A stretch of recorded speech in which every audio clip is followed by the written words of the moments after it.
Good afternoon, welcome. This is the Marion City Council work session for Tuesday, November 6, 2018. Thank you for joining us. Okay, first up on our agenda under presentations, we have a presentation from the YMCA.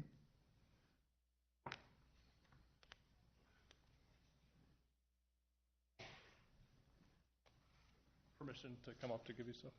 Sure.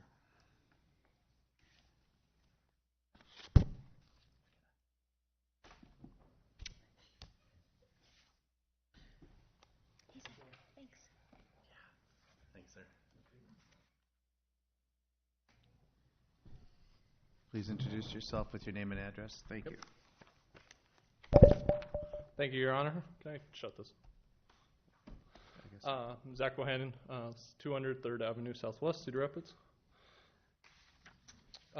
Sorry for you all should have received one of these. I'm going to read from a prepared statement on second page from the table of contents. I just have, so you guys have a copy of it and follow along if you would like, or just listen to myself talk. Okay. Good afternoon. As I stand before you, Your Honor, and each of you fellow city or council members, on this election day 2018, I would just like to thank each and every one of you for your service to our community. You answered a call to serve our city for the better, and I, along with my fellow citizens, thank you for that. As I stated, my name is Zach Bohannon. I am project manager for the new recreation facility, Regional YMCA in Marion. I'm here today to provide the city council, and public at large an update on our project. Before I begin, I would like to preface my prepared statement by saying I'm throwing a lot of information out at you. Please note I believe in radical transparency regarding a project of this nature. I promised you in the last city council update that I will be giving you everything I have so you can make the necessary decisions you deem fit. With that said, I will be walking through all the attachments with a high-level overview. Do not hesitate to reach out to me in the coming weeks as you dive deeper into it yourself. I am more than happy to answer any questions, comments, or concerns that we may miss in our discussion this afternoon. I would like to personally thank Mr. Steve Jensen for all of his volunteer work, which has included countless 7:30 a.m. meetings, including tomorrow, and emails, calls from me he has provided to our organization as our building committee chairman. Thank you. At the end of September, we had a successful community rollout to the city of Marion at the Swamp Fox Festival. Our YMCA staff, with help from our marketing committee, believed it was crucial to continue to build upon the momentum we created by acquiring the land for our new facility with the help of the lost funds granted by the city council. As you have probably seen, we have 6 billboards around the Marion and Cedar Rapids community to continue to spread the good word about our project. All of these decisions were made with approval from our steering committee via the communications plan that you were provided at the last update. One of the biggest questions the city council had for me last time was to provide as much information as possible regarding the financial state of the project. This is what the bulk of this packet entails. I would like for you all to know that these are drafts and please not made for public consumption. We kindly ask for you to keep the fundraising list confidential if you could. In the next few pages, you will find our funding sources list. This shows the financial gap that I will discuss in a bit. On the following page, you will see the bulk of our major contributors from the community businesses. We have many asks still out there, including some whom I have moved into the pending column. Furthermore, I am providing you our financial projections, i.e. pro forma, that include a sensitivity analysis average for the direct net cash flow for the new facility. You will also see the executive budget summary provided by Knutson Construction, our general contractor. While there are still a few question marks still left to be determined, we are confident that the all-in cost will be less than the $20,700,000 number. Lastly, you will be seeing a financing option that our organization has been discussing with the local banks. This option highlights what the city would be asked for a potential financial guarantee of the project on the November 20th City Council meeting, if we are able to get to that point. While I understand it looks like we are moving at a frantic pace, we are operating at this level because we are trying to be stewards of our donors' dollars, including, most importantly, our largest contributor, you, the city of Marion. If we delay this project into the spring, we are going to start incurring excess costs that may be insurmountable to bring the project to completion. You are probably asking yourself, what are these said costs? As you heard from our city manager in the capital improvement plan discussion last night, he stated his infrastructure budgets are increasing due to inflation 10% per year. I would like to correct him for the record that our contractor states construction inflation is only about 9.3% per year. Sorry, Mr. Pluckin. All kidding aside, a near 10% inflation is costing our budget over $750,000 per 6 months, in addition to the lost cash flow every 6 months this facility is not up and running for the community. Our YMCA organization, along with Steve Emerson at Aspect Inc., continue to hold multiple meetings per week to try to get the financial institutions comfortable with the terms of the bank loan. In our original proposal, Mr. Pluckon and I were looking at a financial guarantee on the last 10 years of a 20-year bank loan. This ended up becoming out to be $500,000 per year via an annual appropriation from years 2031 to 2040, or $5 million in totality. As you can see in the attached document, such a scenario met the main objectives of both entities, the City of Marion and the YMCA. However, the local banks feel most comfortable pushing that financial guarantee up to year 1, 2020. They are now asking for a $500,000 per year annual appropriation in the event we are not able to meet the debt service payments through the direct net cash flow on such a loan. This is a stalemate we are at with the banks right now, which may ultimately delay the project because they are uncomfortable with the funding gap and all the moving parts still up in the air. In conclusion, we are doing everything we can to try to get this project off the ground still yet this month with a potential formal ask for a financial guarantee by the City of Marion in 2 weeks. I know I glossed over a lot of information I've provided, but being cognizant of your council's time, I will open it up to any questions, comments, or concerns for myself or our CEO, Bob Carlson. Thank you. Thank you, Mr. Bohannon. Any questions from council members?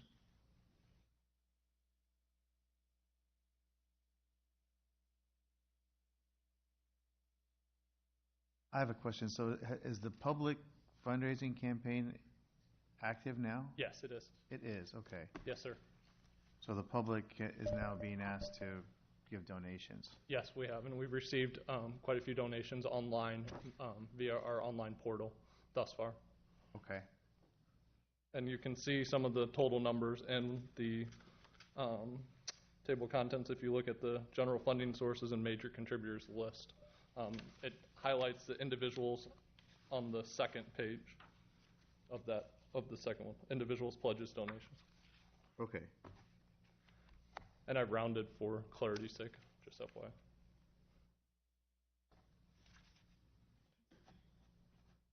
Mayor Pro Tem has a question. So on this, and I know it's confidential, so I won't name any names, but for this list of funding sources and the total, how much of this has come in the last 2 months? So kind of reinvigorated versus how much you've had because this project is.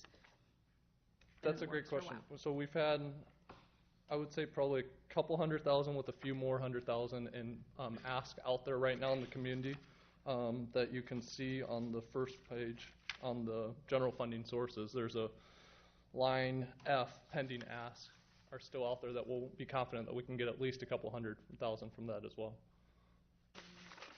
F, hang on. Sorry. I've got to find the right document. I know. Sorry. There's. You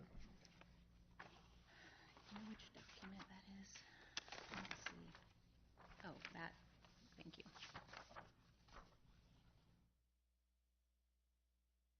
But that's just asks. I mean, like, in hand, what you've gotten in the last 2 months. Do you have a figure, or is there a line that I could look to for not anticipated but received? I did not break it down in such a way for how it's come over the last few months. That's my apologies.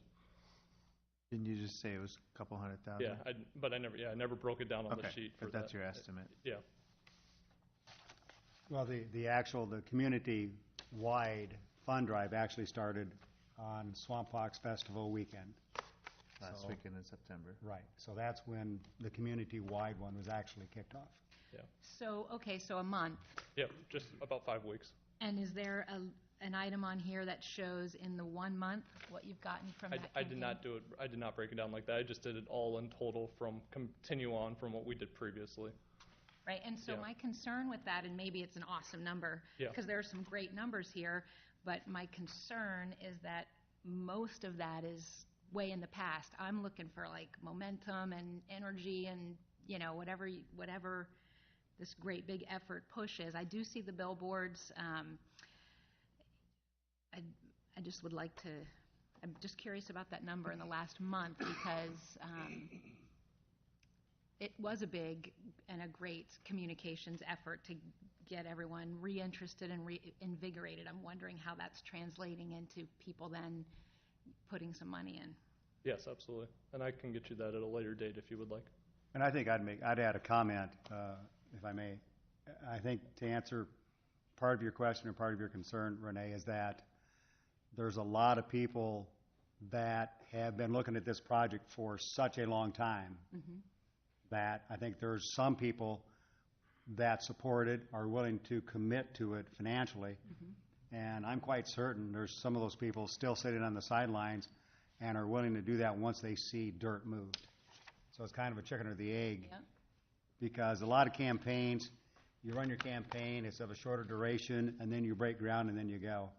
This one has been going on for a longer extended period of time, as we all know. And so some people are saying, I'll see it when I'll believe it when I see it.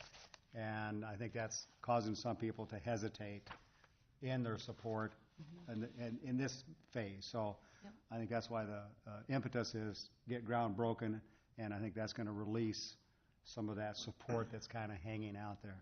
At least that's my opinion. I would 100% wholeheartedly agree with Mr. Jensen's statement. That's been our biggest challenge all along, as I mentioned in previous updates, that this project was originally started in the Functions and Fitness Facility. It was announced in 2009. We started it a year or two prior than that. They kind of merged in 2014, and I even get told consistently on a daily basis to members down there why. They're like, oh, this project's been talked about forever. It's never going to get done. And that's been the biggest challenge all along, is just building that momentum, which we thought was key in acquiring the lost funds and getting the advance and acquiring the land outright to show that, look, we have the ground, we have the communications plan, we got the billboards, and now we're going to start moving dirt. Now it's just a matter of up to the community to get this project over the finish line. So I 100% agree with you and Steve on that as soon as dirt starts moving, people are going to feel more comfortable opening up their wallets. But as a steward of the city money and advancing things for guarantees, I feel the same way. I feel like I want to be responsible and make sure I see an effort in the private part and what's going on with funds coming in before the city fronts more. Absolutely. Ahead of time. Sorry to interrupt. So part of the financial guarantee, as you'll see on on the financial projections tablet, and tying it to the financial agreement options, the financial guarantee is very similar. Mr. Pluckon and I have been discussing very similar to Prospect Metals, where the financial guarantee is only triggered in the event that the direct net debt service payments are not met by the cash payments. And so we're projecting, and we even had to just re-update our projections because they were a couple years old and they were based off of a city population growth of only 37,000 at the time with no growth whatsoever. And as Mr. Pluckon told us, he said it's over almost 41,000 right now, and it's growing at 1,000 people per year pace. And that greatly enhanced our budget numbers, and it almost got to the point where it's like, okay, this financial projections are there and the money's there to fill the debt service payments, but it just gets to the point where the banks and financial institutions are comfortable with pulling out such a loan for a project of this nature. Thank you for all of this. Absolutely. Okay. Other questions or comments?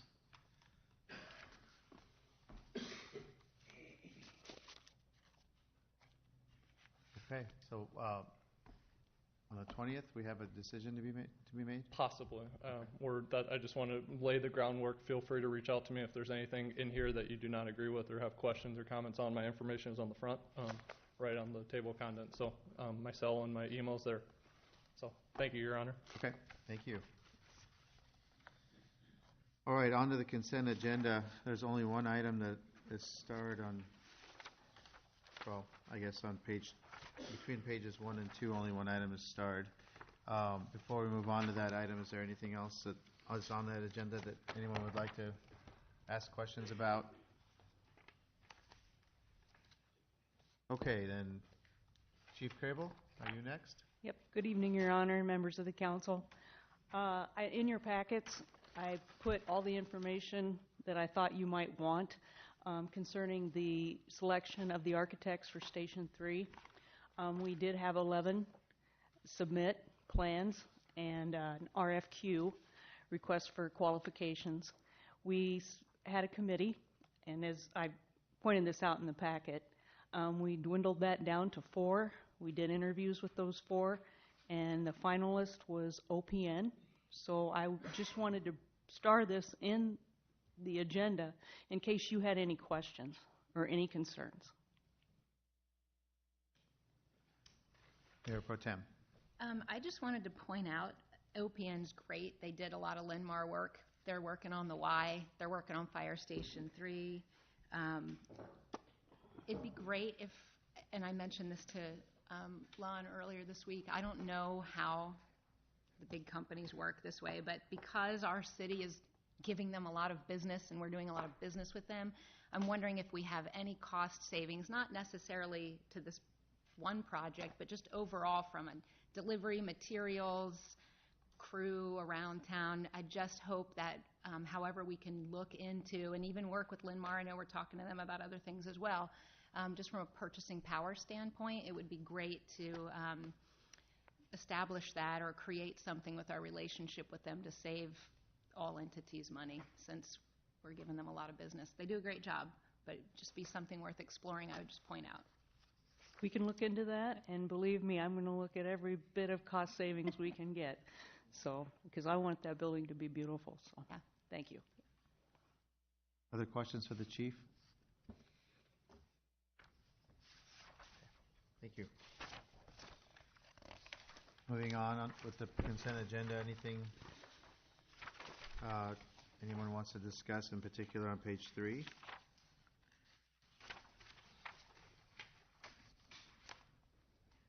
And we have item number 10 on page 4 that is starred.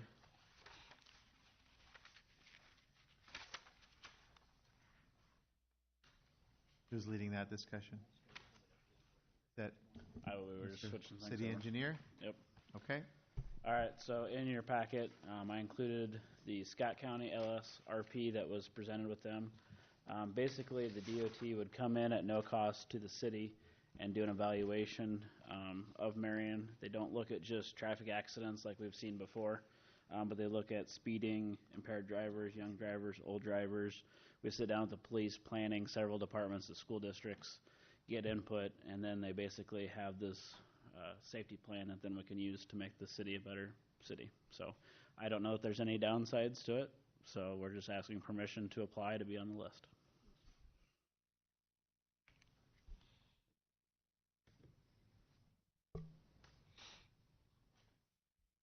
Questions?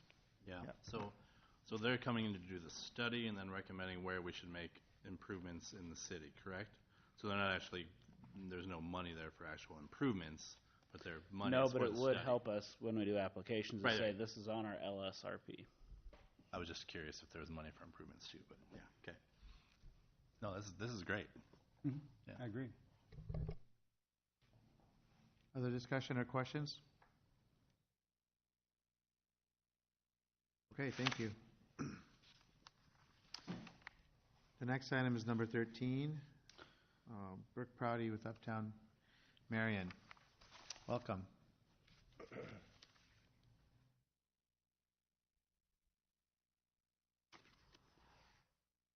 I have control of it. Okay, we'll go with yours.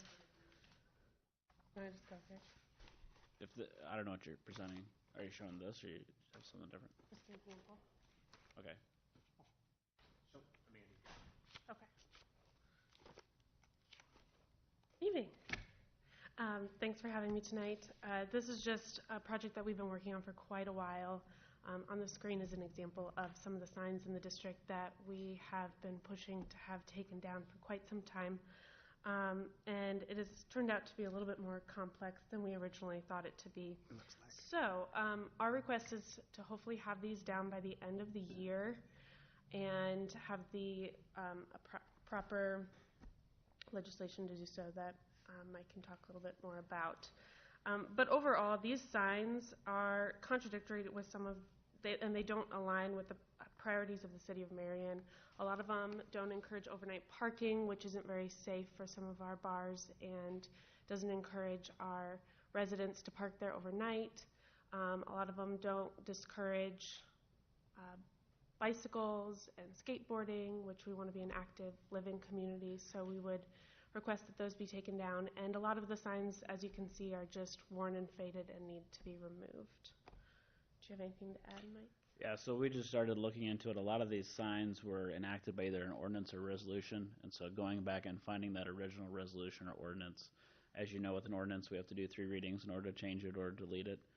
For the resolution, we can just do that with 1 reading, but just trying to figure out, so example, the no parking on the top of that, figuring out was that set by resolution or ordinance, and just doing that research. The second sign, I'm not sure what that one even says. And then the 2-hour parking regulation, again, was that set by resolution? Was it a policy? And just trying to figure out how those regulations were set, because they had to have been set some way. You can't just put the sign up so that police can actually enforce it. And so it just takes a long time to go back in those records and find that information. Interesting. So, some of these initiatives were brought up in the corridor and streetscape plans back in 2010. So it has been 8 years that we've known about these as being an issue. And I just ask that maybe there become an easier process to get things like this completed and simply and cost-effectively taken care of. Because this is not just an issue in the Uptown area, but it's an issue across town. I was at 44th Street, and there's signs up there that have nothing on them because they've been so faded. So. Okay. So our next steps, Mike? So we're receiving and filing the entire packet of all the pictures, and you can see a lot of that. We actually help Brooke do some of that inventory. So we have an inventory of the Uptown signs, and so then it's a matter of Janet will continue to do research to figure out, do we do it by resolution, do we do it by ordinance, and bringing each one individually back. And so it'll take time. And it has to be done that way individually? It has to be done however it was originally done. So if it was originally done by ordinance, we have to find that out. And so if it was done by ordinance, we have to reverse it by ordinance.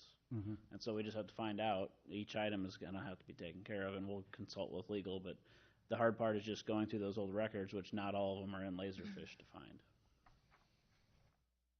And I would ask our city manager, there's no alternative way to do this? One of the things that Don had explored in the past was whether or not you could just do a blanket ordinance and basically reset the parking conditions in the Uptown. That's but what I I think was what Mike is getting at is that you should repeal a resolution by resolution and an ordinance by ordinance. So you'd want to make sure that we were doing both, so that anything that was established by ordinance was removed by ordinance, and anything that was established by resolution was removed by resolution for consistency. You don't want to have two sets of rules that people can apply to or appeal in court. So, I guess, is there a hierarchy between an ordinance and a resolution? Isn't an ordinance?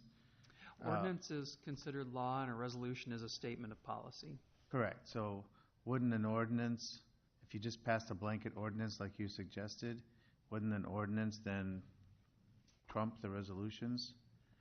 That's the point at which you probably need to start talking to the attorney rather than to me. Correct. So maybe I'm not asking for an answer right now. I'm just bringing up ideas and suggestions that there may be a way to do this without having to actually go one by one and deal with each sign. I mean, it seems a little tedious, but like unreasonable, or that there must be an easier way, like maybe with a blanket ordinance, like the city manager suggested. But so maybe that's something we can look at. But thank you for looking at it. And we have received correspondence from citizens and who have noticed those signs and said, what are we doing about these? These have to be looked at. And so now we can tell them we have been looking at them. It's just figuring out the process of replacing them. So, yes, Mr. Jensen. So question, I know a lot of your effort is focused on the Uptown area. So when we look at this signage, are we going to expand that beyond the Uptown area? Do we have signage issues beyond the Uptown area that need to be looked at the same time, or will this encompass some of that as well? So there are reflectivity requirements that Ryan has to go through, and so if you notice on the back of a lot of the signs, he actually has like a little punch card type thing, and that's the date that it was installed. So some of those signs, there's a bad year, like the signs that were talked about at 44th, the Armar signs are also bad. There's some years where, depending on the manufacturer, they weren't the best quality, and that just depends on the project. Some of them have been up there that don't fade ever for some reason. We have some no trespassing signs that we took down on part of South 11th that are still perfect. So just different signs and how they built them back then and the manufacturing. So some of that Ryan's already addressing, that, he has a program that he goes through and changes out stop signs and those signs as he's going. This is more of the uptown and fixing those regulations that are up there. So it's two different issues. So, okay, and we're not just talking about replacing the existing signs with the same sign. We're looking at whether they're even necessary, right? Correct. Because I think there's some places there's an overload of signs, and it's like, Right. it's like sign pollution everywhere. You just, we're going to try to be sensible about whether we need the sign and putting the right amount of signs, but not overload it. Correct. 'Cause I drive down 11th, South 11th. There's just like a sign every 5 feet. So about this time last year, I conducted a survey using the sign maps that the city had provided, and talked with all the businesses of which ones they used, what their customers thought was useful as far as where they parked, when they parked, which signs were just confusing, the 9-hour parking ones, and that was really useful, and that's what we developed for the sign recommendations. We're recommending taking about 80 signs down, 85 signs out of 121. Okay. Oh, that'd be great. Okay, Mr. Jensen. So on the lighter side, Brooke, you could have started your presentation with that old song that says, signs, signs, everywhere a sign. Right. We're trying not to be that down. Okay. Other questions for Ms. Browdy? Oh, yeah, if I could, Your Honor. Just to let you know, every year we do a sign program. On average, we replace probably about 500 signs to 1,000 signs within the city. So you got to remember, there's a lot of signs, and we only have so much budget to do that. One of the things we're doing right now is replacing all the big mast arm signs in the city of Marion. That takes time. That's our next thing. But this one is very complicated. We wanted to do this probably 5 years ago. But as Mike alluded to, you have to clean up the legislation. One thing we don't want to do is go in there and put a new sign up when you don't need one. And so it would make more sense for us to have the legislation cleaned up and minimize the signs. You don't want us to spend money, order signs. Up there, I think there's probably over 120 signs, I'm guessing. And so it doesn't make sense for us to order them, put them up, and then all of a sudden 2 years from now, you take them down. And that's what I was referring to. So did I hear you allude to maybe we need to adopt a new process for the future? For the future, just so we don't run into this 20 years down the road, that it's so difficult to take these signs down when they don't even say anything anymore. Yeah. So that they wouldn't require an ordinance or what? I'm trying to understand what you were meaning by that. So it's an easier process for approval? Right. Or just a consistent process for approval. Some of them are ordinances, some aren't. So it's been pretty hard for the city staff to go back and dig to find those records. Yeah. Okay. Okay, but I would think that there's a way to do it with a blanket ordinance, so we're not overcomplicating it. That's something you can look at and come back with a definite answer. Your Honor, I'm inclined to agree. I certainly understand the notion that best practices is you have this ordinance that repeals this prior ordinance and identifies that prior ordinance by number. That'd be nice and clean and neat. But we're not talking about real estate here. We're not talking about having to have, a legal description and get it just right. We're talking about street signs. So I'll staff it with Kara and Ann, but my inclination is why we couldn't have something that would be in the nature of a policy going forward that just by its nature would supersede any prior ordinances and resolutions. So one, it would lay out the roadmap for how we want to do this going forward and simplify the process, and at the same time override anything that we already previously have that would authorize being able to get rid of it.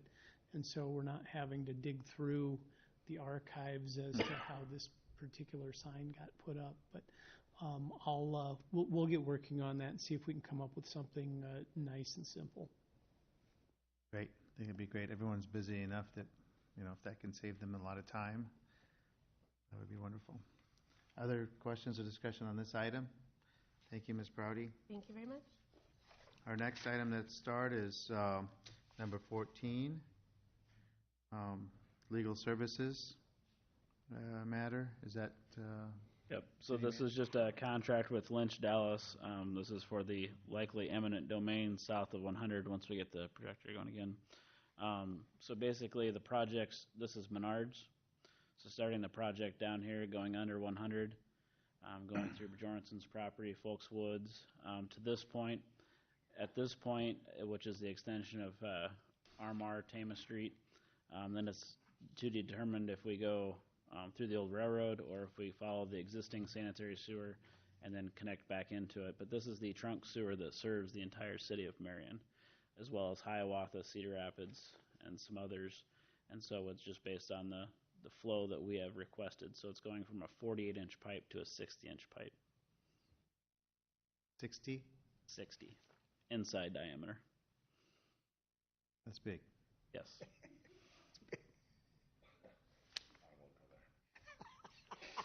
Don't go there. Good. So you'll just notice in the contract that there is no contract amount because it's just an hourly fee because we don't know how long it's going to take. The one that we did for Armar, I can tell you we're already at $30,000 in legal fees there, and we're not done. For that condemnation? Yes. Questions on this? Needs to be done. Okay, thank you. Next item, number 15. Yep. So on this one, the majority of this work was down at the intersection of South 11th and East Post Road. So a good example, this picture here is the cracking that showed up in the pavement right in front of the Casey's. And so this is the contractor. This was part of the maintenance bond that they actually had to pay for to come in and fix that. So they pulled that out and replaced it. Some of them that were not considered part of the maintenance bond would be like this manhole where you can see it started spalling out. They built it as it was specified in the contract documents. And so with the maintenance bond, we can't hold them to a higher standard than what the specifications are. And so you can see they've actually come in here and fixed it. They were pouring red concrete to fix this panel, which is this panel here. And so since they were out there, it was just less expensive to have them go ahead and do all of it while they were out there, and worked out an agreement with them. Total expense was under the $3,500, but in order for me to expend funds out of the maintenance fund, I have to have your guys' approval. So we have about $300,000 in this fund right now. A lot of times what contractors do is instead of providing a bond at the end of the project, they include cash in lieu of bond. And so that account has just been building up a fund balance, and this is the type of stuff that it's supposed to be for. Okay, makes sense. Questions? I have a question. Okay, Councilmember Gadela. What was the verb you used? Spalling? What is that? Yep. So basically, if you think about concrete, it actually acts as a sponge, and then when water expands, it breaks apart. The problem with the sanitary manholes, it's a heat source when everyone's flushing everything down there, and so you have differential in temperatures. And so this wasn't boxed out. It wasn't designed to be boxed out. This was one that we had a consultant design for us, and they didn't think about that when they did it, and we didn't tell the contractor to do it. So again, we can't hold them responsible for something we didn't tell them to do. Interesting. Thank you. So with this repair, it'll be done correctly and we won't have the issue happen again? Yeah, we did the repair that we felt was going to work at the time, so. Nothing lasts forever. We live in Iowa. True. Okay, other questions or comments? Okay, thank you. Nothing under community development is starred. Anyone have questions under those items?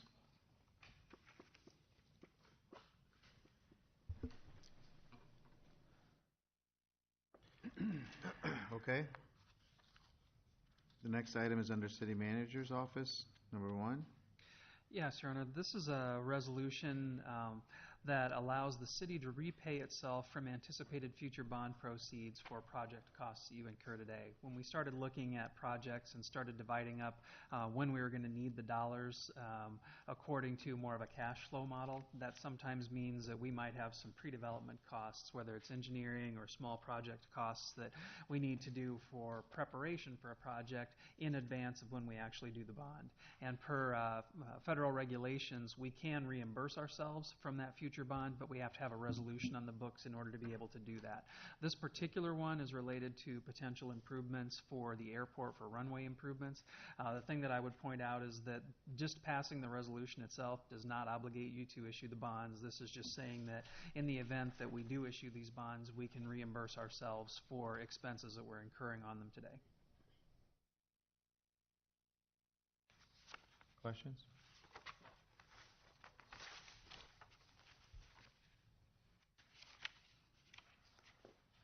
Okay.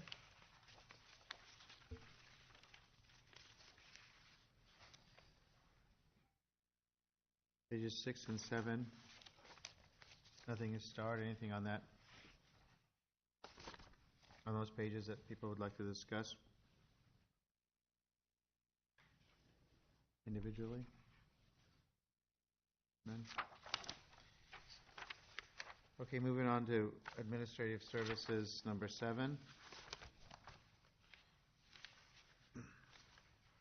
Liquor licenses and wine and beer permits. Yeah, Kara Bullerman provided a cover page memo regarding the changes for that liquor license chapter of the code. Was there any questions the council had? We cleaned it up a lot to make it simpler and remove the zoning requirements or the specific zoning requirements. It still needs to be zoned properly, but. Anyone have questions or discussion on that item? Okay, number 8. This is related to the previous liquor license chapters, just updating the code regarding minors for the curfew hours. Questions on that? Okay, number 9. I don't know if Holly had anything to state.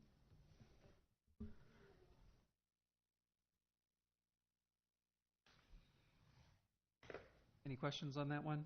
Basically, we need to do some repairs to the library HVAC so that they actually can control their zones in the heating system in all areas of the building. It's been a challenge for us, but as this project timeline has gotten longer, we had been trying to delay making those repairs so that we didn't spend the dollars. But we're at a point where I'm not convinced that we can make it through the winter if we don't make the repairs. Yes, Mr. Jensen. Yeah, so I was at the joint meeting that the city council had with the library, was that about 3 or 4 weeks ago? So does this clear up, if we do this, does this clear up the issues that they had as part of the presentation where people were having to put on rubber boots and they had these procedures they had to follow to do step 1, step 2, step 3 and turning the power on and circuits and all of that? I mean, does this eliminate, I mean, the fire chief was probably having her hair stand on end when she saw that presentation. So does this eliminate those issues and concerns that were presented at that meeting? It moves the controls into appropriate locations in the building. Holly, the library director, Ms. Trineri, would you like Good to address evening. the council? Thank you. Yes, sir, it does. So the cost for this is a control system, so it's an automation system that will control. We'll be able to use a computer to turn the HVAC system on and off. So no one will even have to go in the basement. Okay. We can do it remotely from home even. Okay. Other questions for Ms. Trineri while she's up here? Thank you. Thank you. Sounds like a necessary expenditure to me. Absolutely necessary. Is that, just out of curiosity, where does that come out of? If it's an unbudgeted expense, generally it comes from the general fund reserve, which is why we make sure that we maintain more than 35% in those reserves. This one, we would hopefully be able to cover part of it out of the library budget, but it's not something that they can cover the entire expense of. But that's something that after they get started on work, Holly and I'll have a chance to dig into that in a bit more detail. Okay. So you'll be seeing if there's a possibility of covering at least some of it from the library budget and then the remainder from the reserve. I'm just not sure if they've exhausted their building repairs budget for the year. That's part of what we'll have to confer on. Okay. Other questions or discussion on that? Thank you. Under engineering, number 1. So on Thursday, Kent Bakken will actually come in to discuss this, but this is actually a regional detention basin proposal that is south of Echo Hill and west of Albernet Road. So you can kind of see the red outline is the total area that this area would serve, and then the detention basin would be actually this area here and this area here. This is actually our annexation line, this dash line. So a good portion of it actually serves Cedar Rapids, so we'll have to get them in the talks as well. What we would propose from a staff perspective is typically if this was a regional detention basin completely built in Marion, as people would final plat and connect to this, there would be an access fee. Because we don't know when final plats occur in Cedar Rapids, we would want Cedar Rapids to go ahead and front that fee and then have them collect those access fees. So that'll be part of the discussion, but Kent will come on Thursday to discuss this with you guys. This is something that is in the CIP as I don't remember if it was a local option sales tax project, but it was something as a regional detention basin that was proposed. The last one we did was East Robbins Road, and that seems to work well.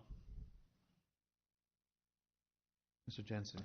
Yeah, could you discuss how the cost of that would be allocated or determined between Marion and Cedar Rapids?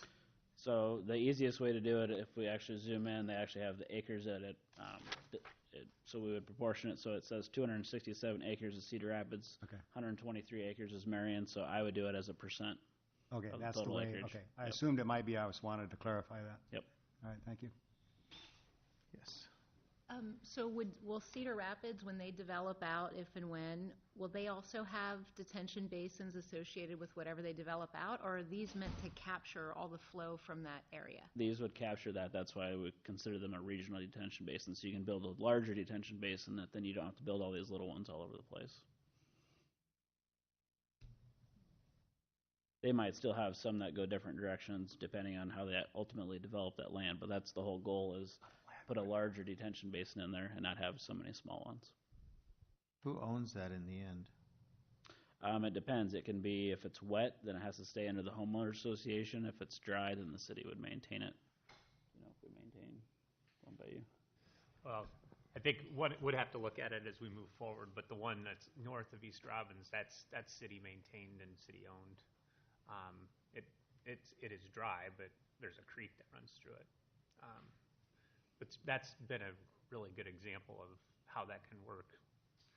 I think Ryan can probably attest to the difficulty in maintaining any number of the detention basins across the community. If we can do one large one and it's maintained in a natural atmosphere or in its natural state, it has very little maintenance.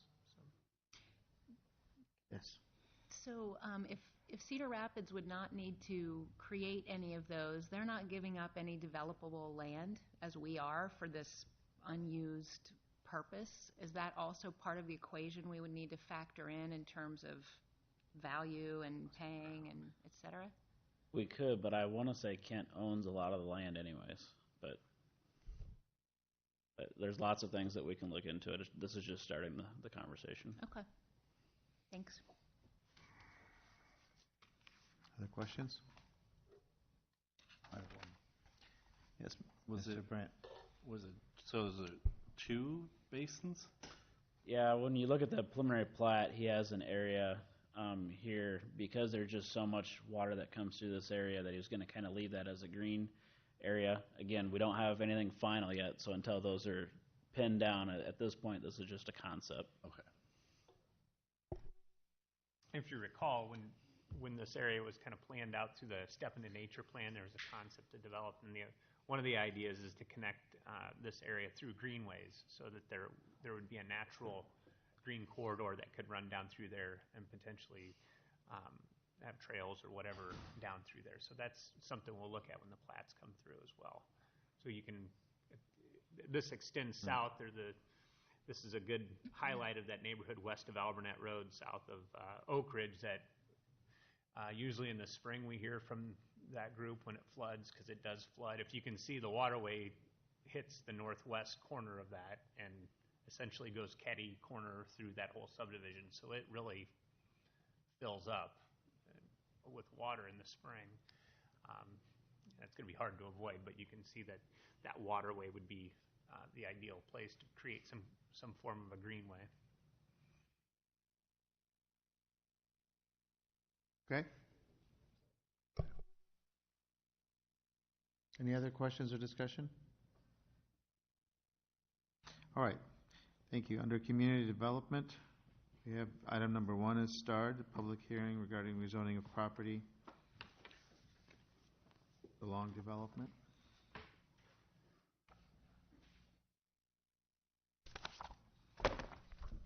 So you received a pretty lengthy staff report on this. The property owner is really just trying to clean up some zoning in the area.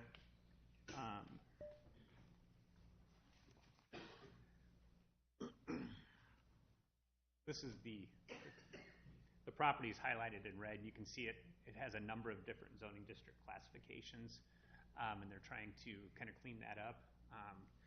The staff report kind of explains that. The area that's identified is currently zoned some single family, some commercial, and some multifamily.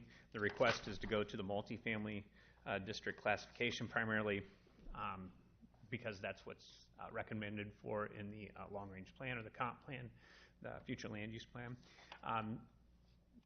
The area that's north of this peach color would go to from single family to R6, which is a higher density, our highest density zoning district classification, which is consistent with the land use plan. So we're supporting that request.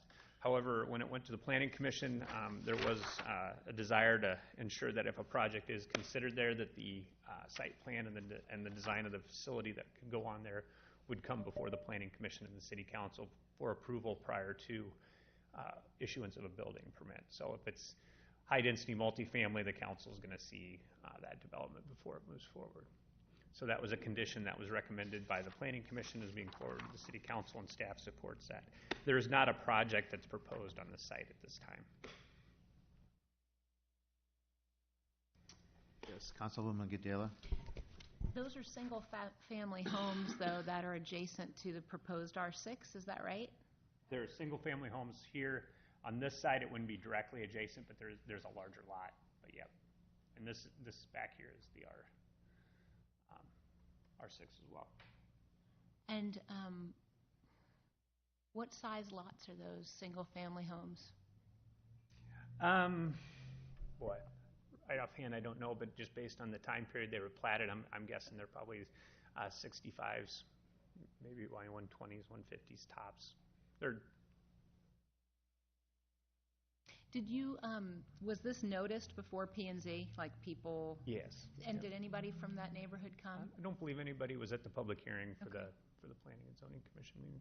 Okay. If they were, I don't believe they spoke, but I do believe there may have been people in the audience. So you haven't received any correspondence from them? Okay. If you're familiar with the area, the reason the property lines are kind of, I guess, kind of curved down through that's the old railroad spur line, and that's kind of why you see some goofy zoning district boundaries there. Over the years, pieces were bought, sold, try to keep zoning within the boundaries of a property without doing what we call split zoning. Even this proposal is going to split some of the zoning because you have the hotel use on the south portion. And you know, in the drawing, you'll see there's kind of ideally we would have a straight line down through here, maybe follow the section line, but there is a shed that's down in here that they use for some storage if you go to the back side of the Long Branch. And then the remaining piece is kind of a hillside wooded, and then you can see the old rail line runs up and hits Blair's Ferry Road. So if anybody came in to do anything, they'd likely be putting pieces back together. Any development back here would result most likely in Lot 2 also needing to be rezoned. unless they were just developing single family. I think for Thursday, and this probably goes for all public hearings, like, it would be good to know definitely if there were any comments, objections received, whether in writing or, you know, we may not have somebody show up to the meeting, to the public hearing, but we would still need to know.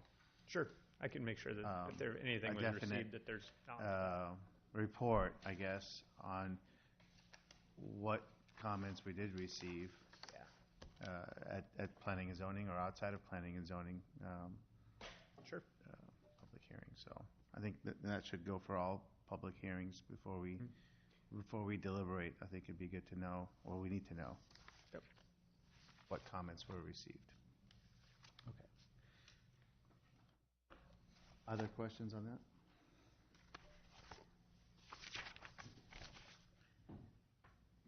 Okay. So then, anything else on the under community development that is not starred that anyone has questions about? Under other department discussion, we have several items starred. Our first item is Police Department Strategic Plan Goal number 6. We have the chief and the deputy chief. Welcome. And most importantly, Rhonda Kaczynski, our new communications center well. manager. Actually, So she was she's the real behind- boss now. She was behind the deputy chief. I didn't see her there. Just Welcome, Rhonda. quick introduction. This is a topic that's very important to me, as all of you may know. This is truly a time of significant importance to our city, and we're going to address what is going to be one of our strengths, I think, in the coming years for this city. We're going to take a great deal of pride in what we do. A little bit of history, just real quick. You know, I've only been here a couple years, but I had 26 prior years in a very large agency, and I was a scene commander at an incident where 2 firefighters were killed because of communications issues. My little girl, she's 23 years old. She's a dispatcher for the Kansas City, Missouri Police Department. I'm very proud of that. So I have a lot of firsthand knowledge, and I take a lot of pride. It's instilled in us in a very young age at the Kansas City Police Department, take care of your dispatcher, take care of your dispatcher.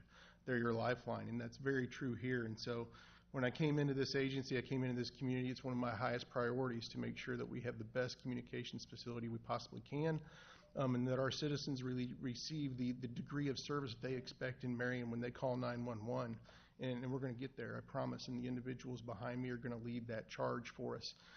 So I'll be quiet and sit down, but I want to introduce my deputy chief. Very proud of the work he does, Doug Slagle, and Rhonda Kaczynski, your newly formed communications center manager. So thank you.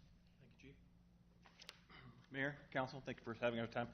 In an effort to respect the day, we'll be complete, but yeah, we'll be concise with the time to make sure everybody gets out of here and goes vote. It's open till 9 o'clock, so make sure we have your votes. My name's Doug Slagle, as the chief has mentioned. What is my role with communications? It's since 2004, for some reason, I've been involved with communications. I sat on the state 911 board. I've sat on the Lynn County local board since then. I was in charge of the dispatch center from 2004 to 2012, so I have a little bit of a knowledge about it. And for some reason, I have a lot of pride in it. It's the one area that is probably the least sexy, the one area that you will never hear or see about, but it's the first area that starts the dominoes. And the failure to staff that is the first domino. And the failure to address any of the challenges within inside is the first domino. So Rhonda Kaczynski, a little bit about her. She's the second most senior dispatcher we have within the agency. She has been named your communication center manager. She takes a lot of pride in it. And the benefit of having her involved in it and in charge of it is that this is her job. This is what she was hired for. This is her interest. It was never my interest when I got hired here. We finally found somebody that has a great deal of pride in it. And you're going to see that here in a little bit. So this is, stand by. So this is Strategic Plan Goal 6. We'll be speaking to you about the dispatch center, the comm center, and we'll explain a few things. I appreciate you all's time. What we did initially is that we looked for, we're going to enable the communication center to look at PSAP potential consolidation. We looked at that, And I think maybe everybody knows where we're at with that at this point.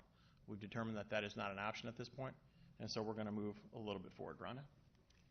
Yeah, I don't know if everyone had a chance to see the news broadcast yesterday about the consolidation, who was for, who was against. It's pretty clear that we're kind of stalled out right at the moment. If we stay status quo the way we are right now, we're going to fail. We really need to build something. We need to take it to the next step. It's imperative that we establish our own communication center, get ourselves to that same level where the other two agencies feel that they are right now, for any future talks of consolidation, in years to come.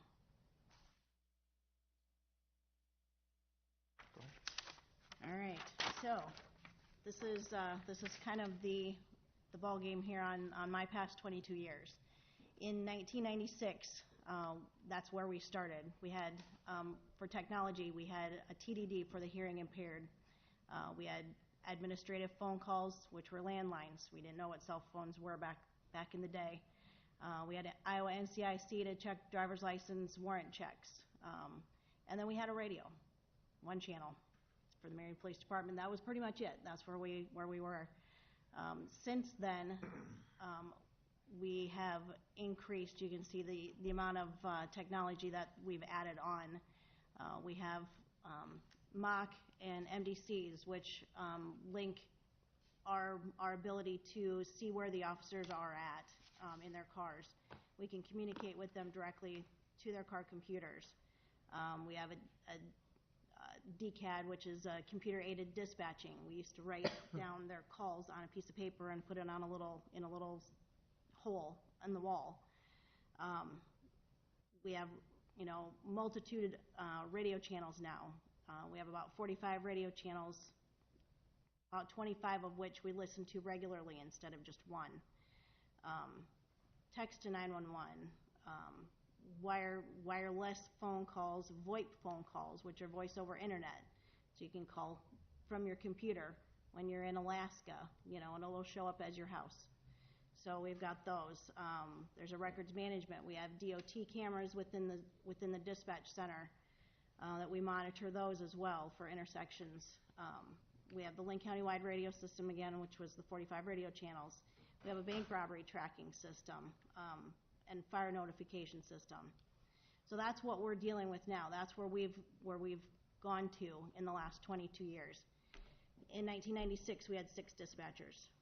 In 2018, currently right now, because we are in the process of hiring, we still have 6 dispatchers. So for 22 years with all of the growth, we're still kind of status quo where we've been. Future technologies that are coming up. We're going to need EMD, EFD, which is emergency medical and fire dispatching. There's text to 911, which is coming, but they're also going to start with videos and photos coming into 911. We have the Uber panic buttons. We've got the fall alert medical devices now. So it's just getting enormously crazy with technology. And we have to continuously learn all of that as well as doing our jobs. Let's see, we went from 2 computer monitors and 2 computer programs to 7 monitors and at least 6 programs that we open on a daily basis. Ask yourselves to think back to 1996. Think back what the technology was then. Think back what your day looked like. And look at today. What has changed? Well, that has changed also in the dispatch center. We're here trying to predict the future. We don't know what the future brings. We didn't know back in 1996. But one thing we have not yet done is prepare for our current and to look forward to our future. Under Chief McHale, he came in, and one of his first strategies was to look for the future. And how do we prepare? Well, first we have to get caught up with the present. Once we get caught up to the present, then we'll continue to look for the future. But again, as we go through this, I ask that you think back to 1996, to 2000, to 2010. What has changed? These burdens have been placed on the dispatch center to multitask and to continue to balance all the things they do. As you can see around, we have wonderful, wonderful staff that works in the dispatch center. About of every 2 people we hire for the comm center, only 1 is able to make it. So we have that problem. We have to find the right person to find that problem. Then there's the story with the data. We come in here with a want, with a need. That's the story. But what is some of the data? What's the comparables? What does that look like? First of all, there's 111 PSAPs in the state of Iowa. When I started involved in comm center, there was over 120. It's been reduced because it's been consolidated. Ours is not going to be consolidated at this time. The City of Marion Police Department, this is current data, has the 23rd highest 911 wireless call volume. This is wireless. And we can only talk about wireless because I didn't bring the wireline number in here, because really everybody's got at least one cell phone, and that's what everybody can associate with. How does this compare to other PSAPs throughout the states? City of Ames. So this is the current fiscal year. These are current data from Homeland Security. 10,988 wireless calls. They have 12 communications operators. As you can continue to see, I'm not going to read this aloud, but we are right in the middle. We have 7 communications operators and a lead and a manager, Rhonda. We are by far, if you look at percentages, I don't like to look at 5 down, 3 down, or 2 down, or 10 down. We are about 40% down from most of those numbers there. It just kind of gives you a balancing. You can almost go apples to apples in this. We went both above and beyond as far as bringing you some data that you could look at. Is this yours or mine? So again, as we were talking staffing history, 1996, we had 5 communication operators and 22,000 citizens in the city of Marion. We've continued in 2016, we did manage to get up to 8 for a short period of time at 38,000. And this year, we're down to 7 because of the promotion for a manager's position. So, again, consistently, we're still running status quo. We're gaining citizens, we're gaining businesses, we're gaining, a lot of activities that are occurring within our city that, unfortunately, we still need extra people to help handle. And, we're not getting it within the communication center at this point. As we've already mentioned, we went through a PSAP consolidation study. This is my 3rd one here that we've gone through. None of them have been successful for a variety of reasons, and we're not going to get into those tonight. But this current study came back with this. The authorized staff levels have remained largely unchanged for years. As such, do not meet the industry standards for number of staff to workload ratios, nor do they meet the number of supervisors to staff ratios. As we've done with the police officer study, we went out to a third party, a party that looks at these, and they've come back, and one of my questions was, have you ever come back and said, no, you're fully staffed and you're fine? And the answer was yes to both studies. This study has also come back and said, from a third party, we're understaffed. And the whole goal was to consolidate. But if you don't consolidate, you still have to answer the questions. We're still understaffed. This is not my opinion. This is not Rhonda's opinion. It's not Chief McHale's opinion. This is a third party's opinion that came in and that does this, bumper to bumper. Just as if I would ask you your opinion about your profession and occupation and experience, we've asked this person, and this was the results. All right, so in order to get there, we've come up with some action items, and we've, for the most part, completed the first one by establishing a executive board. We're working on bylaws. We're in the middle of segregating out the budget so that Comm Center has its own budget so we can see what that looks like. We will have the bylaws, the procedures, and policies. Thank you. Sorry. We'll have those completed by the end of 2019. At that point, then we need to start working on the staffing. And that, it's kind of near and dear to my heart because we do need the extra staff. I do want to thank everybody for at least seeing the vision to this point to start the executive board, to get a comm center established, manager position established. I do want to give you a story though. It's critical that we need the minimum staffing for liability as well as workload. It's no longer feasible for one person to do this job all by itself.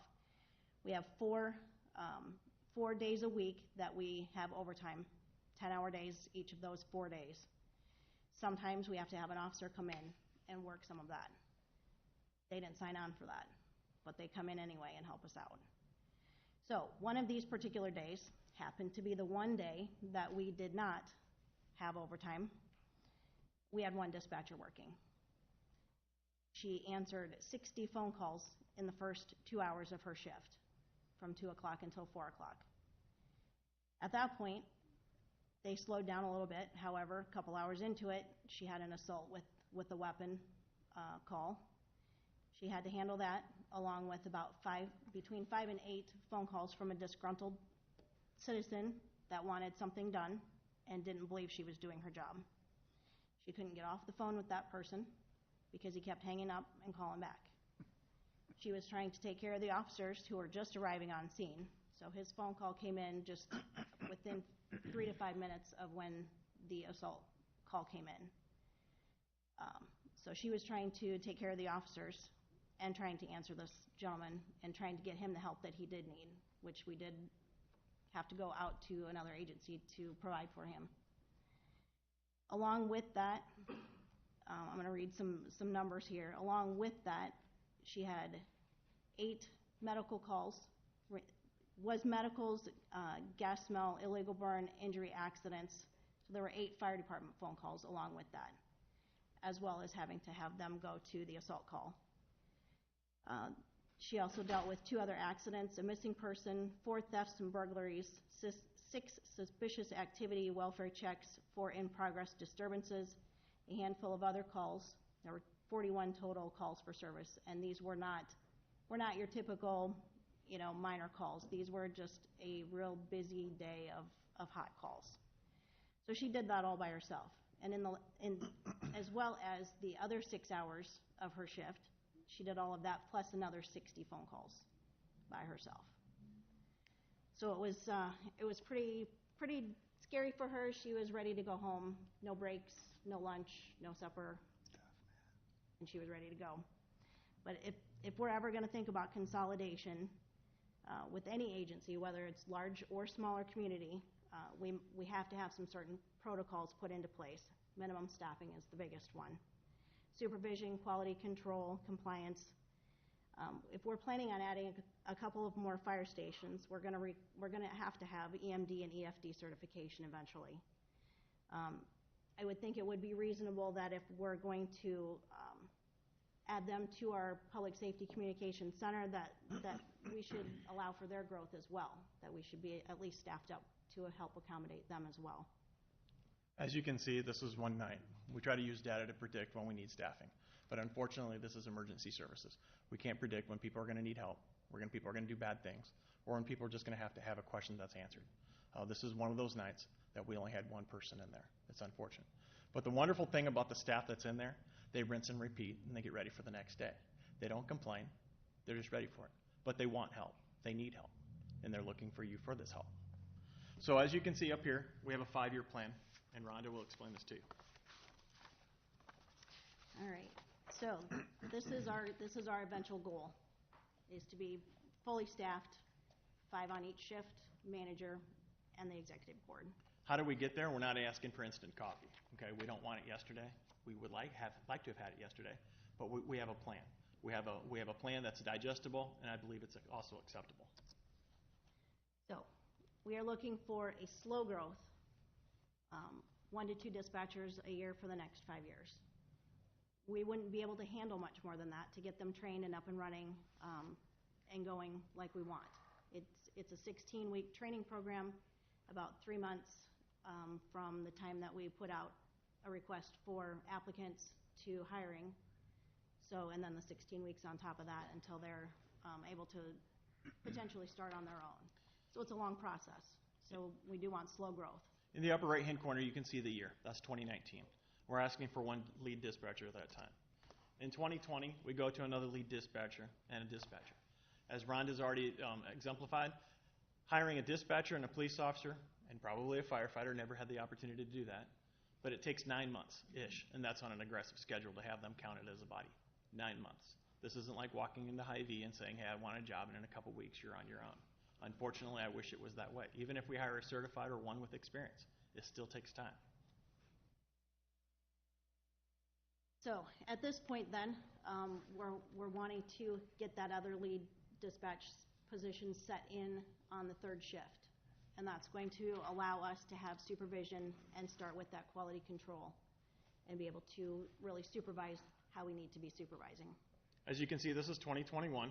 At this point, the 2 to 10 shift, the busiest shift, the shift that handles more than half the calls for service in the city of Marion, is fully staffed.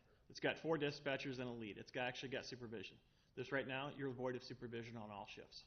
This also puts a lead dispatcher on midnight shift, and you've already gained one on day shift. So all 3 shifts have a lead, have a supervisor, and they're almost fully staffed. In 2022, you've now filled out the second busiest shift, which is day shift. What people often don't realize is along with 911 calls comes on a lot of administrative phone calls. I take phone calls through the dispatch center. They push them up to me. They push up a lot of phone calls through the dispatch center because that's the number that most people call. There's more administrative phone calls than there are 911 calls. And who handles it? Dispatch does. So second is day shift, and they filled out. Rhonda? And then we finish off with our last position on midnights. And at that point, we will be fully staffed. We'll be able to do what we need to do. We can start our emergency medical dispatching and emergency fire dispatching and be able to really progress at that point and really, beef up what we are trying to do, what we want to do, and what help we can provide to, the police department and the fire department. So this is the end. This is the same slide that we started off with. This is the slide that starts off with, and we looked at the comparables throughout Iowa, what they look like. This is not asking for everybody under the moon. This is asking for what we need. This is not asking for a bunch of wants. The staffing is overdue. If the police department and fire department could have authorized this, we'd have done it yesterday. We understand what our needs are. We're trying to explain to you and our goals and our needs here. I believe that Chief Krebel would also agree with us that we need help in there. And hopefully that those that have experienced what they do in there maybe also see some need. And that's why we're here. Again, this is a 5-year plan. It's not asking for everybody next year. First of all, we couldn't handle it. So this is your communication center. We've built it, we started it, and we want your support to be able to take it to the next level. It's a great vision, and we're really looking forward to seeing where we can go from here. As you can see, the dispatch center has now become its own independent authority. I have no authority over the dispatchers in there. If they do something wrong, or if I felt that they did something wrong, or I have a complaint or anything like that, I get to go through Rhonda. Rhonda gets to manage it. So I have no control over the dispatch. Neither does fire. But Rhonda here answers to a representative from council, also to the police and the fire chief. As you can see up in the bullet points, again, I won't read them out loud, but additional staffing is necessary. 2 operator minimum is necessary. And the biggest point I can make is that when you call 911, you do not want to be put on hold, and you do not want the phone to ring more than twice. Right now, that's happening. It's happening in a night that happened last week, so it's recent. It's not that I'm making up stories. These are real, and we're doing the best we can with what we got. But you got police officers down there answering phone calls right now. Any questions? Thank you. I'd just like to add real quick, just to thank you to the governance board and let you know what I'm doing behind the scenes before we have that first meeting. Governance board is in place. I realize that. We're going to try to schedule an initial meeting. I'm working with the National Technical Training Assistance Center to try to bring somebody in nationally to give council and the governance board an overview on what to expect, what to see, and to educate my staff a little more on best practices, how we should evolve, how you should manage it, and things to really help us take the next steps from the governance model. So no, that's why I haven't scheduled that initial meeting yet. But I think this is a huge step for us, and I look forward to the contribution of that governance board. So I apologize. Questions? Councilmember Gadela has a question. I don't know if you can go back a couple slides to the fully staffed version. Yep. At what point does capacity at the police station become an issue with this much staff based on where communication Great question. So I helped build the police department and we help furnish that out. So right now it's staffed for 3 consoles, 3 workstations, and then Rhonda is going to be staffed and funded through the 911 board to be a fully functioning console. However, if we needed to consolidate down, that furniture is really nice and it's phenomenal, but it can easily be pushed down. We could easily put 5 consoles there, and we could actually move one over to the window. We could have 6, plus hers is 7. So with this staffing right here, remember, people get days off and the schedules, and right now this could easily accommodate the 3 that would be in there for every shift if you had a lead and if you had 2 on the dispatch. You could even have 3 dispatchers there and a lead there. So this right here, for what we have, is perfect. I would not recommend any more than this. Any less than this would probably compromise having the 2 on at all times without having to post overtime normally. Hopefully that answered your question. Other questions? Yes. Councilmember Sternad. I have just a couple things. Deputy Chief, can you tell me, just in general, I don't want to catch you off guard with numbers here, but if we were to take one individual, put them on at standard salary, what is that compared to with our offset by overtime with a sworn officer that is sitting in that seat today? Would that be cost neutral? So you're asking with benefits and salary for Correct. a new communications operator, what does that look like for an overtime officer? Well, right now, the beginning of an overtime officer, beginning salary, is about $50,000, $48,000 to $52,000. Dispatch beginning salary is $45,000. So put that into perspective. As far as time and a half on top of that, you're probably saving 20 to 25% if you're paying time and a half for an officer versus a first-year communications operator. Thank you, and that's what I was looking for. I was looking for the cost comparison as to what those 2 are. So clearly we could be, with minor adjustments to that, obviously,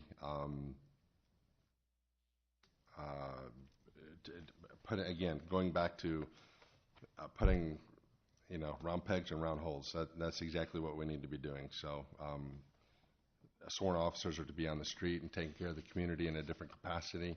They didn't sign up for answering the telephones and multitasking at that level. And kudos to you. Kudos to everybody that I'm very passionate about our dispatch as well. I've got 8 years of experience working with the dispatch on the receiving end in emergency services. So I have a lot of knowledge as to how that internally works as well too. So I'm very passionate and going to be very excited to follow this as this process goes through the process. Can you also, I got the second question here is you'd made mention that we have multiple calls coming in for administration calls. Is there any way for us to track these calls by number to find out how many are repeat calls on the administration side to see if there's any way that we can correct that avenue? One of the ways to correct that is to culturally change who calls what. We have an administration there. Okay, we have Nicole answering phone calls on the 2nd floor as far as administration. But people are going to call 377-1511. Okay, they need to call the administration line. So that's a change. There are other technologies out there that we could maybe look at as far as triaging and pushing where to directing calls. That is something we could look at also, and that could take some reduction off of dispatch. If you'd like us to look at that. Let me reverse the question. If I was to ask for a call log of calling in numbers, these are inbound numbers coming in. If I was to actually ask for those list of phone numbers, would we be able to see a bank of repetitious phone numbers coming in that that we could reach out and say, hey, listen, appreciate your call, but you're calling in on the 911. We need you to be calling in on the admin side. Is that even a feasible? I'm not even sure that you will be able to prevent some of those persons from doing that. You are always going to have those certain ones that will always call 911 regardless of what they're actually needing. Sure, understood. The operators do a great job. If there is a non-emergency call that comes in and it's been on 911, to tell them, hey, next time call in on a routine line for something on that order. But I'm not sure that you're going to find a whole lot in the line of anything to reduce down. Sure. No, in some communities, they have a 411 or a 311 to which you dial. People are lazy. I'm lazy. and they'll just dial 911 because they'll get somebody will get answered the phone. Okay, they won't look up unfortunately, they won't use their Google and look up the non-emergency phone number. They'll use 911 because they're lazy, and the dispatchers will answer that and tell them, this is not emergency, please call over on 377-1511. And then sometimes they do and sometimes they don't, but in about 2 weeks they're going to call 911 again because they forgot the other number. Sure, understood. Thank you. And Councilman, there are other pieces of the puzzle that will come in to impact this. For example, Doug hit on culture for a second. If you call the police department, they're the ones that answer the phone. That's something that we as the police department have to change culturally. And as we add maybe a record staff or a phone tree or something like that to take that culture away where our dispatchers aren't answering the non-emergency. Or does that make sense? That's just one minor change that we can hopefully make to impact that. Councilmember Jensen. First of all, a comment that I think we all recognize that the 911 area and center is one of the most essential services that all of the citizens want and need. But my comment really is talking about how disappointed I am that we are not going to be part of a consolidated 911 center. So some of us on the city council, we're involved in some of the meetings over at the beginning of the year at Scott County. This summer when we had Lynn County, Cedar Rapids, and Marion all together. And so having participated in that and spent certainly not as much effort as all of you have in why that was necessary and needed, it was certainly my conclusion, and I'm in full agreement with the chief that that was the proper and the best direction for Lynn County to move in. So I don't know if we're going to have regrets in the future for that, but I certainly think we're going to have to do our own plan, move ahead. Certainly more staffing was going to be required even under the consolidated 911 plan, but it looks like we're just going to have to move ahead on our own and do the best we can. So good luck. I appreciate that, Councilman, and I've been, it's unlike me to be as quiet as I have been the last few weeks in the political arena, but I know when to be quiet sometimes, and so I gave it my best. I still think it's a very viable option. I still think it's needed for Lynn County. I just need some other individuals to come to the table and see the need and see the. From the news broadcast that I watched yesterday, Yeah. my opinion on it was that the other agencies feel that they are, staffed appropriately, set with what equipment and whatever they need, and for us to become that next player in a consolidation, whether it's 5 years or 10 years from now or 15 years from now, in order for us to get to that point where we can stand on our own and have a equal voice. We really need to build our department up to that point where they are and do our dispatching, our training, grow the appropriate staff that we need so that we can stand on our own and be competitive. And as I said, I appreciate you mentioning that. We did explore those options, so we didn't come in here saying, well, we have one plan. We looked at all of our options. Again, this is my third consolidation PSAP study. I don't believe I'll be employed here again when we do it again because they come by like every 7 or 8 years. So we appreciate everyone's time. Does everyone have any other questions? Other questions? Thank you again. Thank you to both of you.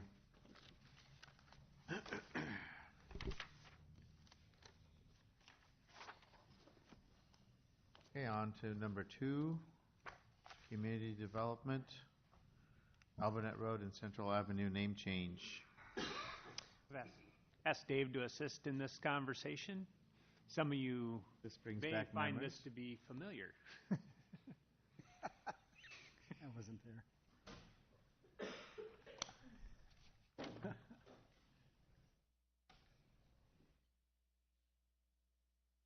All right, if you have any questions as I go, please just shout them out. This is a little bit of a little confusing here.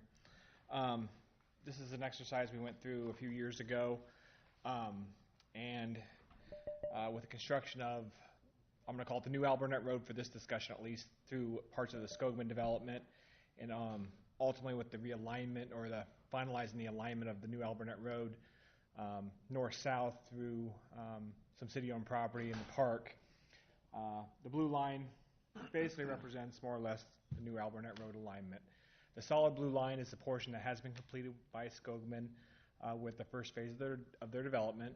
They are now beginning the second phase of their development. The next year or so, that will take it from really my thumb kind of north to where it ends there. The city right now is working on the bridge here south to 2nd Street to the old Burger Furrier or the abandoned monument location on 7th Avenue. So a lot's happening on Albernet Road. It's brought this discussion back again. In 2014, when the City Council chose to do nothing, unfortunately it didn't make it go away. This problem was still going to exist. We were going to have to give new Albernet Road a name, or we were going to have to rename the current Albernet Road. We sat down last week, myself, planning, engineering, and public safety, both chiefs sat down and we looked at some options. And really coming forward, the options are, this is the option we're recommending and proposing. We name all of the blue line Albernet Road. Not New Albernet Road, not anything else, just Albernet Road. It's a major north-south arterial from 7th Avenue all the way up to County Home Road. We would like to see one consistent name on a road as it goes through our community. We can use 7th Avenue as a great example. Marion Boulevard, 7th Avenue, 10th Avenue, Highway 151, Dubuque Avenue or street, I forget what it's called, Highway 151. It's 4 or 5 names on one street. So we obviously would like to avoid that when we can. So what does that do to the existing Albernet Road? Existing Albernet Road is in red. We would change it from this location to Boyson Road, and we'd call it Central Avenue, just an extension of Central right now. Central actually comes to this point and then it curls along the south side of the creek. So we'd rename Albernet Road to Central. That would affect 7 property owners on that section. They would get their street name changed, but not their house number. So it's just a name change. 6 of those are residences, and 1's the Alliance substation. So really, it's really affecting 6 property owners. I think would have issue with it. I can't imagine Alliant would care. So we've extended Central now, but now we've got to change this section of Central here. We'd change that to either 12th or 13th Avenue. I think initially when we were talking with the chiefs, it was 12th Avenue, but got looking at it, it may have to be 13th. Not sure yet. That will affect the 2 property owners on those 2 yellow dots. All the other ones are off of the north-south streets there, that 3rd and 4th streets. So those are the changes. When we did this in 14, several residents came in, pled their case. They're concerned about costs to change their address, which I wasn't completely sure on, as well as a few other items of just the inconvenience of a street name change for them. There's no doubt that it's an inconvenience, but meeting with the chiefs and engineering planning, we just feel we've got to get a consistent road name in this area. So if the council chooses to call the blue line Albernet, red line Central, and then the new 12th or 13th Avenue, whatever we decide to do, that's going to commit you or future councils to change some other addresses as we get additional phases done. One phase will be this section of Albernet Road. There's no addresses on it right now at this time. There probably will be one house in this location within a year or so. He's been made aware of it. But without the connection here, it's hard to change this name right now. So that's going to commit a future change, because this will become Central Court or extension of Central Avenue, because it will not tie into Albernet Road in this manner. Even parts of this may go away. So we're not quite sure what to do with that yet until we finally get final design done on that. The second change that will occur, and I didn't kind of cut out, there's several addresses on 2nd Street down here, or 1 or 2 addresses. Those will have to go to Albernet as well. With this future phase getting connected, it can stay 2nd Street for a little while. I'm of the mindset if we can pull the Band-Aid off right now with having to go through the process on these lots on the north. We should maybe look at these now as well and just be done with it. The argument against that, though, is Albernet Road will still have a gap here, and I hate to create a street with a lot of gaps in it. When I hear Albernet Road, I want to be able to get on it and go and not have to get to a dead end, have to go on another street, go around, get on it again. So that might be a timing issue we'll look at with the chiefs. But if we do change the new Albernet Road, you are committing yourselves or future councils to additional changes that will have to occur. Just want to make you aware of that, so we don't come back here in 3 years and not remember this conversation. So, I'm basically done. We are recommending the name change that we proposed in 2014. We do have to do a public hearing to change the street names. I'd like to kick it out past the new year. I know I got some folks that do travel in this area or winter in that area. So I want to get it in front of you today. If I have to massage it, I got some time. But again, we'll probably kick any public hearings after the new year, just to make sure I get everybody that wants to be here. So I'm glad that you're bringing it back up, because I think the last time we took this up, I was of the opinion that we needed to do it, and it's a public safety issue. I think to have one continuous name, consistent name for a street. I think yes, it does inconvenience some people, but we're up here to make those tough decisions, and that in the interest of the safety of an entire community and in the greater picture of the entire community, I think that the inconveniences, an address change. I review a lot of abstracts in my work. Every street in the old part of Marion, the name was changed at some point. In Cedar Rapids, the same thing. Street names do get changed, for a greater interest. I think it's what makes sense. So, it's my opinion. Both of us. Councilmember Sternad. On these here, who in our jurisdiction here, who comes up with the house numbers? Is that done by? I do. You come up with the house numbers. So would they sequentially run?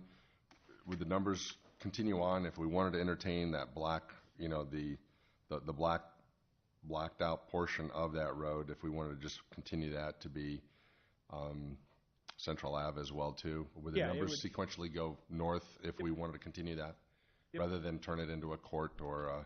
Well, if it depends on how it's going to terminate. If it's going to terminate with no outlet, it's got to be like a court to signify to public safety that this is a dead end. Okay, gotcha. I was under the impression that it definitely is not connecting to Albernet, correct? Not the way it's laid out today. If something changes with the big triangle property, maybe he'd come in here, bring that road, and tee it in. Again, we're trying to avoid a lot of streets onto Albernet Road, but there might not be a whole lot of options. So I would say it's a continuous Central Avenue until we finally decide what we're going to do with that black road there that's shown. If it ends in a cul-de-sac, we'll probably have to call it court. But the numbers will still essentially go up. Right. And I apologize. I didn't mean to put the cart before the horse, because I think the first decision that we have to make is just deciding if we're going to, the major arterial is going to get changed, and obviously the rest would fall in place. It's an important question, because again, it does commit a future council to a decision that they might not like to make when that time comes to have to change a few more addresses, because of what we're doing tonight. I remember the arguments and the concerns that the residents had. I have those memories from 16. So, yeah. But by the same token, too, I agree with the mayor, and we got to clean up some of these roads that we have going on right now. So, thank you. Yep. Councilmember Brandt. Thank you. First, I'll start and say that I'm in favor of doing this. So I have two questions for you. So in the new Skogman development area, are there any houses that are actually going to be on Albernet Road with Albernet address? The way it's laid out today, no. Okay. Which we're really fortunate. But they're looking at some multifamily options potentially on this property kind of behind the substation. And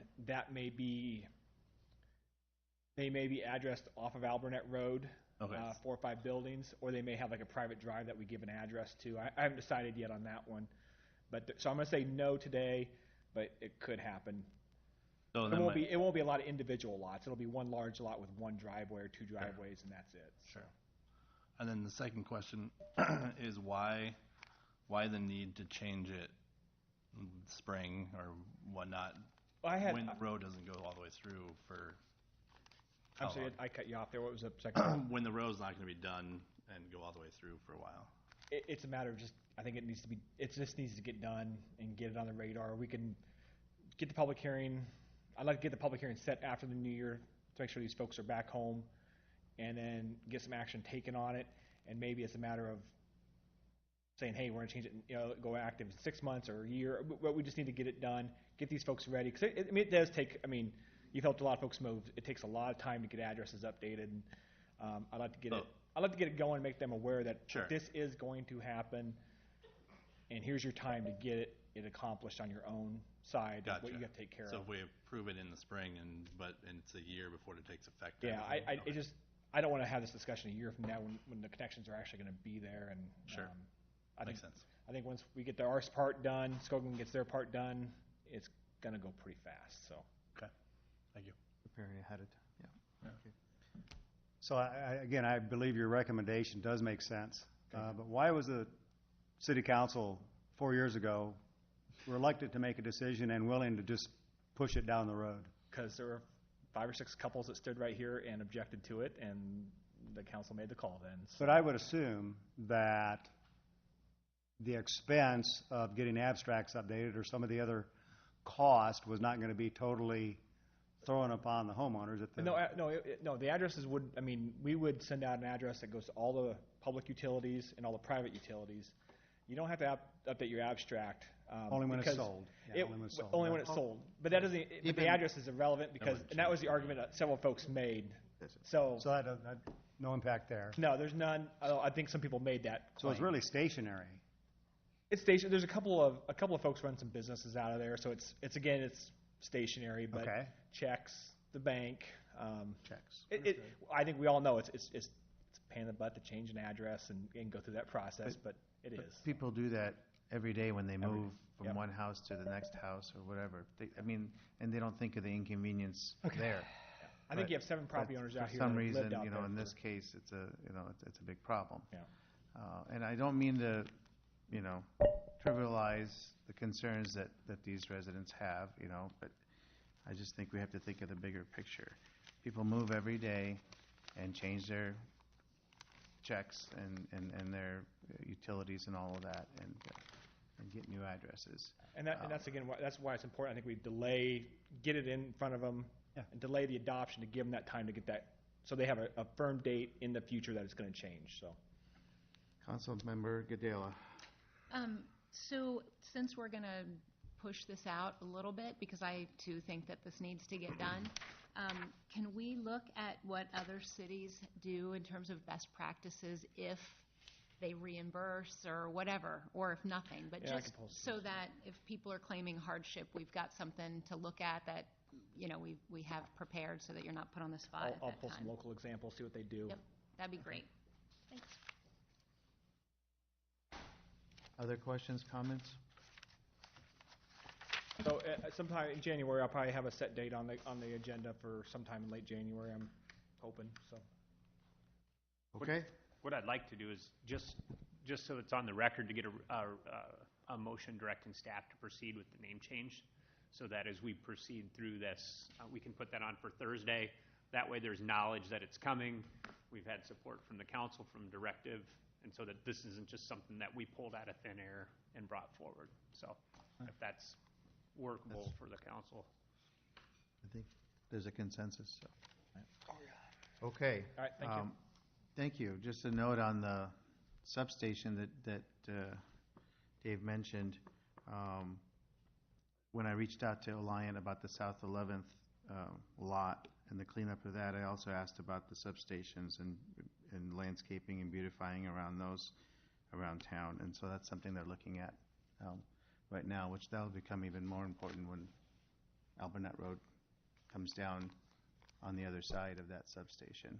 it'll be more visible, I think. So they are looking at doing something about beautifying and screening the substations. So, okay, our final item that's starred is discussion regarding uptown development.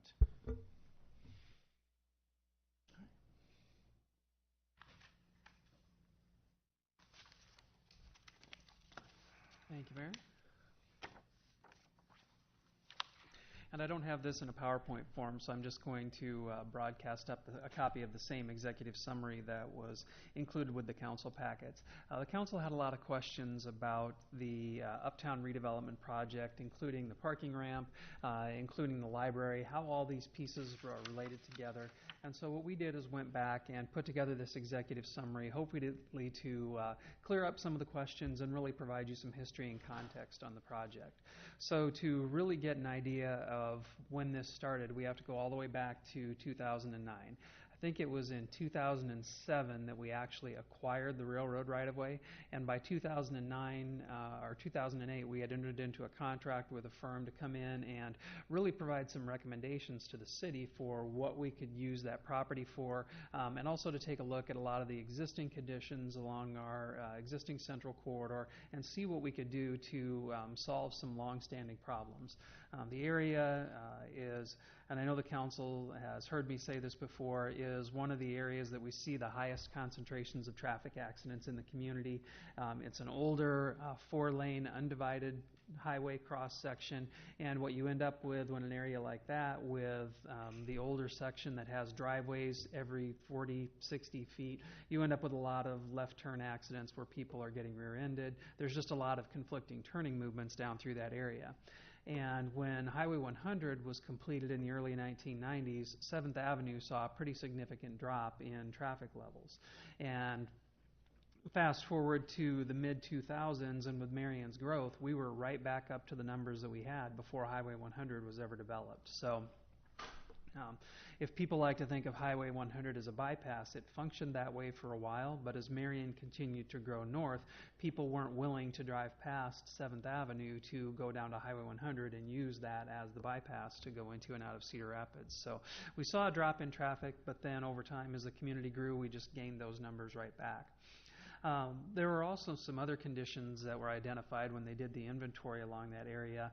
One of the most shocking ones for me was learning the percentage of properties along that area that were valued at $100,000 or less along that corridor. If my memory serves me correctly, more than 60% of the properties were valued at $100,000 or less, and if you really started to dig into it, a lot of them were staying static in value, or some of them were actually moving backward in value, which is an indication to you that the business climate in the area is starting to deteriorate. We also knew that we had brownfield areas along that. With it being an old railroad corridor, the railroad corridor itself had issues, and then you're talking about older industrial and heavy commercial uses that would have been typical along a highway commercial corridor that had brownfield conditions on their own. We had leveraged literally millions of dollars in EPA dollars over the years to conduct studies, to actually come through and put caps on property that we owned, to do phase 1 and phase 2 environmentals, so we really could get a handle on what the environmental conditions were. The third goal was then to take the property that we had and to look at opportunities for redevelopment up and down that corridor. You know, I don't think it's any secret that Marion no longer had the railroad, and that as the community had grown, 31st Street, which used to be the edge of town, was now the middle of town. And you had some heavy industrial uses that used to be tied to the railroad that were still in operation where the community had grown up around them. The final goal was to really make sure that we were providing an opportunity to invest in the Uptown District. When I arrived and started looking at what impediments or obstacles we had to commercial growth in Marion, one of the first questions that the City Council asked me was, why hasn't commercial and industrial growth follow the population. We've gained a lot of people, but why don't we have new business investment following that? And some of the answers were simple. When you looked at the old comp plan, I think there was one parcel called out for commercial development north of 10th Avenue, and it was only about 6 acres in size. So when Tower Terrace Road came along and we started looking at the commercial potential on that, we knew that we needed to make some investments in the central corridor, or when that area comes online, greenfield investment is typically cheaper, it's faster, you're not tearing down buildings, you're not dealing with brownfield conditions. We didn't want Uptown to turn into a ghost town once Tower Terrace Road started to really take off, and that meant that we had to make some investments down here. So with the Central Corridor Master Plan, you also had the Imagine 8 process kicking off about the time that we had adopted the Central Corridor Plan, and one of the biggest ideas to come out of that was the public telling us that we needed to enhance our library space, that the community just needed more space for the services that we were providing. We followed that up with a more targeted plan for the Uptown proper that built on the Central Corridor Plan. If you've heard Tom refer to the pound sign in the past, that was the concept of coming back through and surrounding City Square Park with brick streets again. And that led to the installation of 6th Avenue, those first couple of blocks as a kickoff project past the south side of the park, but using brick as the primary material. There was another one with the West End Corridor Plan, taking a look at the area over along the west side for calling out for some improvements out there to help the area integrate into the Uptown and help ease that transition from 6th to 7th Avenue. The Community Branding Plan, adopted in 2015, was where the whole plaza idea was really first mentioned to the community, and then finally we conducted a housing market analysis in 2016 to see where our gaps were. Fast forward to, well, I guess I think of it as today, but it actually was done in 2017, was the Imagine Next initiative, which really solidified public support for proceeding with the Plaza project. And finally, we have the update to the Central Corridor Plan that's in process right now. What we tasked Stanley Consultants to do with the update to the Central Corridor Plan was to give us some context up and down the entire corridor for how it should look once it redevelops. It's not something where the city intends to go in and start wholesale buying up properties to build buildings to these exact specifications, but to provide guidance to the development community of what our expectations are for what this corridor will look like when it's done. A lot of that is done to drive density. When you look at the area between the 7th Avenue roundabout and the coming 15th, or the 7th Avenue 7th Street roundabout and the upcoming 15th Street 7th Avenue roundabout, that size of that district was very deliberate. It's intended to create a new footprint for the expansion of the Uptown district to make it fit a community of 50 to 55,000 people. Everybody loves Marion's existing Uptown, but we have to acknowledge the reality that, you know, it's the Uptown of a city of 8,000 people. You look at the footprint of the buildings that we have, I can take you to communities that are 4,000 people that have a larger inventory of what you'd consider downtown buildings than Marion does. And it's just driven by the fact that the community has grown so much over the years. We provided some information about the library-specific side of it. Certainly, you know, it's something that had been a focus for us internally, starting back in 2007, was cemented during the Imagine 8 process, where it came out as one of the top goals for the community. One of the things that we realized as we started putting this together is that even the data that we'd been talking to the community about and presenting to the council is already 4 years old. So the last formal needs assessment that was done is already almost half a decade out of date. And so the library staff and the library board have actually commissioned a professional to come in and help with doing an update of that so we can get a clearer picture of what the current needs for the community looks like. And one thing that I think is very important that we can't really put out there enough is that we know that this building isn't going to address the needs of the community of Marion for library services. Everything that we have, even from the data from 4 years ago, indicates that we should be looking at a library much larger than this one to really meet the community's needs. But there's a couple of things for why the project has developed out the way that it has. One is that the library board historically has had a very strong commitment to wanting the library to have an uptown presence. If you look at Marion's census tracts, right now our census tracts divide right in the heart of the uptown, but the proximity to the uptown area is very important for those census districts that have more moderate incomes. We don't have robust public transportation to the northern area of the community. If you start thinking about where could you go if you wanted to build just one standalone new library, you either have to look at the Highway 100 corridor or you have to look up north towards the Tower Terrace Road corridor. There just simply aren't parcels to be had in other areas that would facilitate the development of, say, a 70,000 square foot building. And so rather than create additional impediments for people with more modest means to be able to use the library, as part of this process, they renewed their commitment to having that significant presence in the uptown and, in fact, making it the headquarters library, knowing that at some point out there in the future we were likely going to need a branch in the community. So we'd gone through several steps related to what we were looking at for being able to add space to the library. The key one was doing a space analysis that looked at different options, whether we should expand the existing library where it was at, whether we should go greenfield somewhere else, or whether or not, when I say that, I mean a standalone facility in between, on the lot in between City Hall and the library, and then the opportunity to be part of a mixed-use project. And ultimately, that study concluded that we could get the best bang for the buck per square foot by being part of an overall larger redevelopment project, hence looking at doing the mixed-use project. Then when the Marion Square Mall became available, it was purchased by a local company. It is, from the time that it was constructed, I think in the early 1980s, it has been owned by an out-of-state corporation. It's provided a lot of opportunities for businesses over the years, but it's also something that has continually shown up in a lot of citizen surveys, kind of with the question is, when is the city going to do something about that? The architecture doesn't really fit with the uptown, and as the uptown was being reimagined to become more pedestrian friendly and accommodate more modes of transportation, that facility is clearly a car-based model for a strip mall.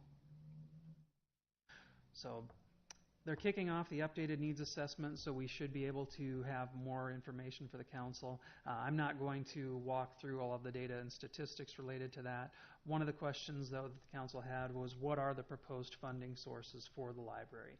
And not all of you were on council back when the library operating support levy and local option sales tax were put on the ballot at the same time. But one of the things that we had to kind of interpret is that the public did not vote to increase the operating levy to support operating costs for the library, but they did approve the local option sales tax, which featured the library as the single largest project. We actually, if you think in terms of percentages, proposed allocating 10% of the local option sales tax for the library expansion project. So I took that to mean we would like enhanced library services, we would like a better and larger facility, but don't necessarily increase our taxes to pay for it. And so if you're trying to meet those two criteria, you have to start getting a little bit more creative about it. Now, the advantage to the way that we've been looking at this project is that the taxable value that the two redevelopment sites, and actually with a retail component and a parking ramp, a third redevelopment site, will ultimately be what pays for the additional cost for the new facility. We don't have enough with local option sales tax, even assuming we get $2 million from a capital campaign and then value out of the existing assets. There's still a gap on the cost of the library. So we were looking at covering that through what's called an urban renewal revenue bond, or a TIF bond. So then thinking about how all of this fits together, you've got the three sites. You've got the Marion Square Mall site. That site right now houses about 24,000 square feet of retail space. So when that comes out, the new building that would come in would replace about 16,000 total square feet of that assuming they have 10,000 square feet on the 7th Avenue side and about another 6,000 square feet on the 6th Avenue side. The library would be about 46,000 square feet. They would have a second floor of commercial space. That'd be more suitable for your office-type users. It's not a retail use, but that would add about another 40,000 square feet. And then they're anticipating 74 residential units, 74 apartments. We do not have a good handle on what the uptown market might be for condominiums. I think that we've got our first, what I would consider, real condo project going right now in the court building that Jason Olmsted is redeveloping. We'll see how the market reacts to those. But when we did the housing needs assessment concluded that there was a significant gap in the upper end of our rental market. And in fact, it caused a significant problem for us because people who could afford those units were moving down market, which in turn forced those that were of more modest means further down market, and actually creates a real significant problem for us at the affordable housing end of the spectrum, the low to moderate income housing piece. So there's kind of a cascade effect by not having those. At the same time, when we project forward and we look at Marion, Marion has been extremely successful in building single-family homes. We're great at it. When it comes to multifamily investment, not so good. And when it comes to diversification of housing stock, to make sure that you have housing stock that appeals to all different demographics, I would say below not so good at that. So this is an opportunity for us to address some of that as well. The demographics coming forward will tell you that the generations following mine are less likely to own properties. They're more likely to rent. At the same time, if you look at some of the data out there from AARP, there are a lot of baby boomers and early retiree baby boomers that also like urban living. So it allows you to tap into a couple of markets that Marion just simply right now can't provide any housing for.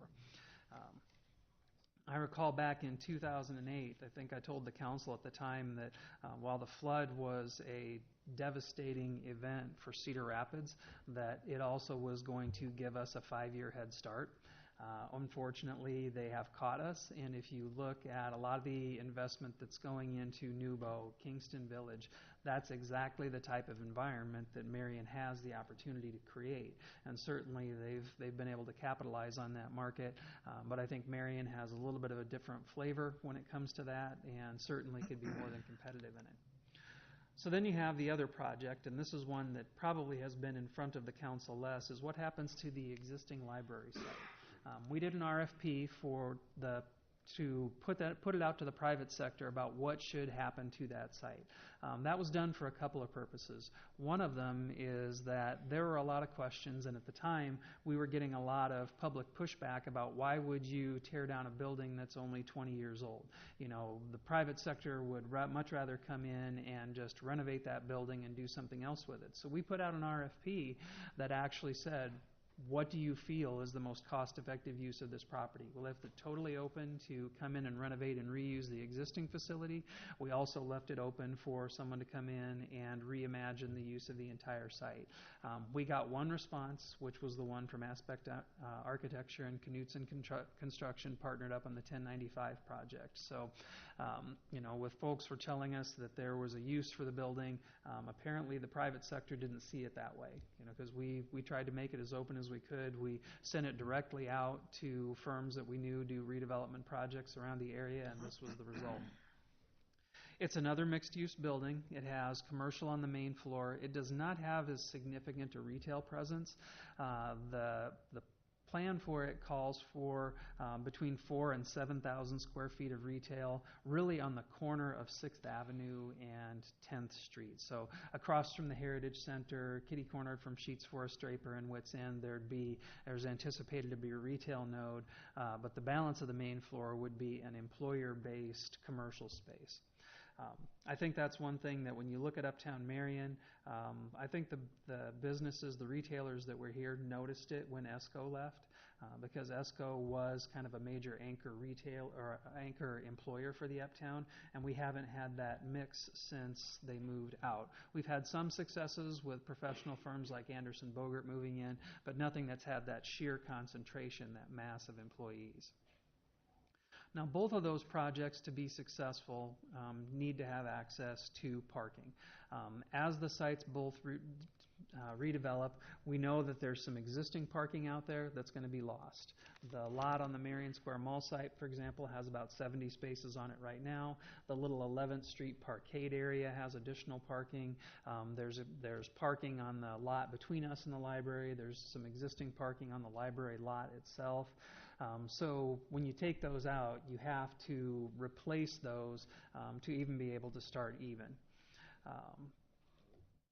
The two estimates that we have for that, one was done by Aspect Architecture, the other one was done by Park Cedar Rapids. One of them is 555, the other one is 575. So they're within 20 spots of each other for the same methodology, for the different methodologies that they're using.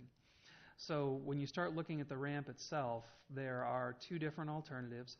The council asked, well, would we explore a half-block ramp versus the full-block ramp that was originally being proposed? And so we started looking at them. There is a difference in the cost of the two structures. To try to equalize the number of spots between the two, you can't get quite exact on the number of spots just because of the nature of how the different spots have to be laid out or painted and where the ramps are. A half-block ramp to get to 350 spaces, it has to be 4 stories tall. It's about $13.6 million.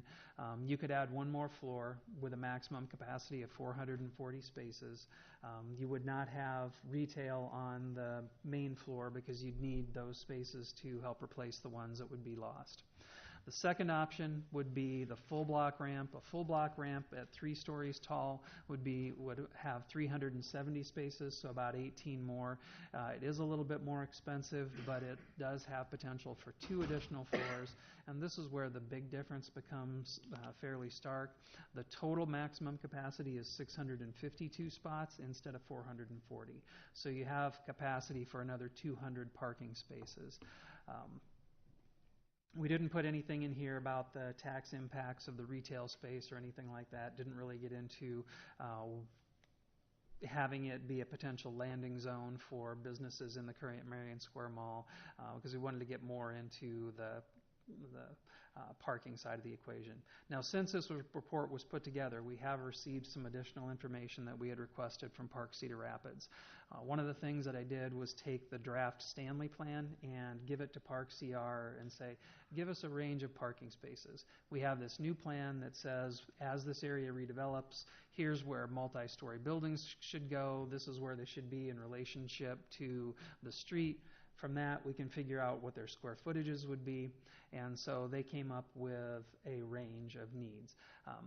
They can't give you, obviously, an exact figure because who goes into a building makes a big difference in what you need for parking. A real estate office has different parking needs than a restaurant or than an ESCO or an employer-based retailer. So they give you a high and low range. And based on that, they would anticipate that in the next 4 to 5 years, the low end of the range is about 575 parking spaces. The top end of the range, with the most intensive uses in all of the buildings, would be about 1,200. So we know, based on that data, that we're likely at some point in the future, as redevelopment continues, to need a second parking ramp. I think we suspected that at the staff side. Personally, I've always suspected that we probably will need 3 as the area between 7th and 15th Street builds out. But now we have at least some early data to be able to support that. This site would not, of course, be able to hold 1,200 parking spaces. It would hold about half. We do have the new lot that we developed where the law office used to be. The initial proposal for that site was for it to be a site for a ramp as well. That one could hold about 340 spaces once it's completely built out. The good news is that you don't have to have that all at once. But it does put us at a spot where we have to start making some critical decisions to keep the project moving forward. So with the financing components, we are anticipating right now that that'll be developer provided as part of the overall 2-block redevelopment for the block between us and where the existing library is at. We would have an ability at some point to purchase the ramp. Initially, there'd be probably some kind of a lease agreement between us and the owner in exchange for making those spots public. It would be operated privately, it'd be held and maintained privately, and then at some point in the future, should a future city council choose to do so, we could take over ownership of it. This is one of those areas where the changes in the lease purchase legislation makes the project more complicated than it would have been had we still had that option on the table. We're still waiting for a firm proposal. We've been given these budgetary numbers by the developer, but the budgetary numbers are one thing, so you know about what the total package is going to cost. That's different than coming back to us and saying, you know, here's my proposal for what it would cost on an annual basis for the lease or for the eventual purchase of the facility. So that's the piece that we're waiting for. The mixed-use project on the library site has already gotten a prior award for workforce housing tax credits. They were awarded $600,000 in Grayfield tax credits in October, and we are looking at the opportunity of putting in for what's called a community catalyst grant that could help with some potential demolition costs on that. We do have a proposed memorandum of understanding out to the developer that's under review. I would anticipate it's probably going to need a few revisions before it comes back to the council. This is a piece where the change to the lease purchase law makes this one much more complicated because the library is going to be required to go through public bid. The design part of it for the exterior shell is not a problem because we have the option of entering into a contract with the same architect that they're using for the rest of the facility. So we don't have to worry about dueling contractors or dueling professionals on something like that.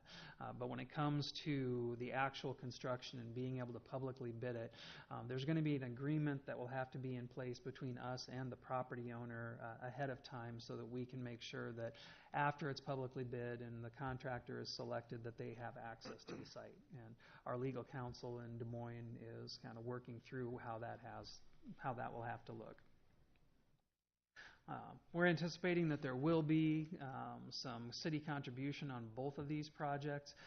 For the 1095 project, we want to be able to wrap up the city incentive as the parking structure. Their original proposal called for the parking structure to be privately financed and privately owned and privately used. So if we're going to be supporting that, we would like to tie our incentive for the project exclusively to the parking structure itself and not have to provide something for the facility. So the big decisions really in front of the council that are going to be coming forward are the scope of the parking ramp. With the developer agreements, the memorandums of understanding, we've put one together because we had a firm enough proposal to be able to get that into draft stage. We'll be receiving the information we need from Aspect to start moving forward with that piece. But that initial decision really does come down to the scope of the parking ramp.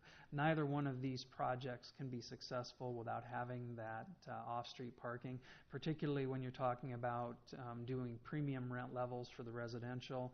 I don't see how that can be successful unless they do have dedicated parking. When you have a facility like this, there will be some overlap. The business users have different hours than the residential users, so there'll be some overlap which helps you to reduce some of the size of the facility. These numbers also don't take into account one of the changes that we've long envisioned on 7th Avenue from the Uptown plan, which is to be able to convert some of that angle parking or that parallel parking up there to angle parking. You can get a pretty good increase in the number of spots by making that switch. So as we work through the preliminary design for the 7th Avenue side, we'll know more about what those numbers will translate to as we get to the point where we can actually build something with it. So this is kind of where we're sitting at with the project. I know that some of the business owners out there are still clamoring for certainty and timelines, and I do not blame them for that at all. But at the same time, when you've got some private sector folks that are looking at investing $60 million into the uptown collectively through their projects, I can understand why they want to make sure that every I is dotted and every T is crossed so that we would do it right. And when the city is looking at a long-term investment of this magnitude, both in the library facility and potentially into a parking ramp, we also want to make sure that it's done right, which means sometimes it takes longer than you would like, but in the interests of getting a better product, we'd rather be a little bit more cautious about that. So with that, I wanted to see what questions the council might have. I know that's a lot to digest. I'll thank everybody that was involved in help putting that executive summary together. This is where folks that are much more talented than me on using visuals and formatting really are valuable, because I could throw a bunch of spreadsheets at you, but I don't know if it would have had the same impact. Thank you. I have a question with the parking and the capacity. Was there any consideration at all that was given to the potential impact of autonomous vehicles? I mean, there's a lot being written about that and how that's going to impact the need for parking ramps and parking. How did that factor into the equation? I think where when the staff at Park Cedar Rapids looked at it, their comfort with it came from the fact that when you looked at the future needs that were projected, they were much, much higher than this ramp was actually being built to accommodate.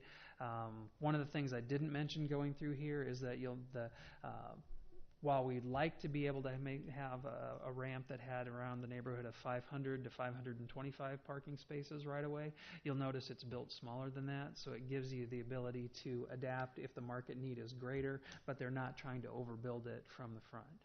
One of the things that I will say that I guess I didn't bring up in the original presentation is that both of these facilities have significant commercial components, one with about 38,000 square feet, the other one with about 40,000 square feet. They're both looking at opportunities to attract employers to Marion's uptown. If we can reach the stage where they have MOUs in place, that actually makes them real projects. They can go back to some of the businesses that they've talked to and actually start to negotiate leases, because then they can develop timelines. They can tell you what lease rates are actually going to look like, and they can get letters of intent to lease spaces. Once we hit that stage, if we have a qualifying employer that's willing to sign that LOI, we can access funding through the Economic Development Administration that would allow us to go in and apply for funding to help with the cost of the ramp and put that extra floor on.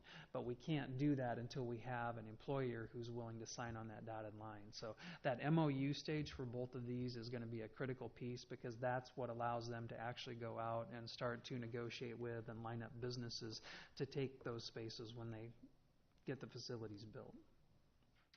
Any questions?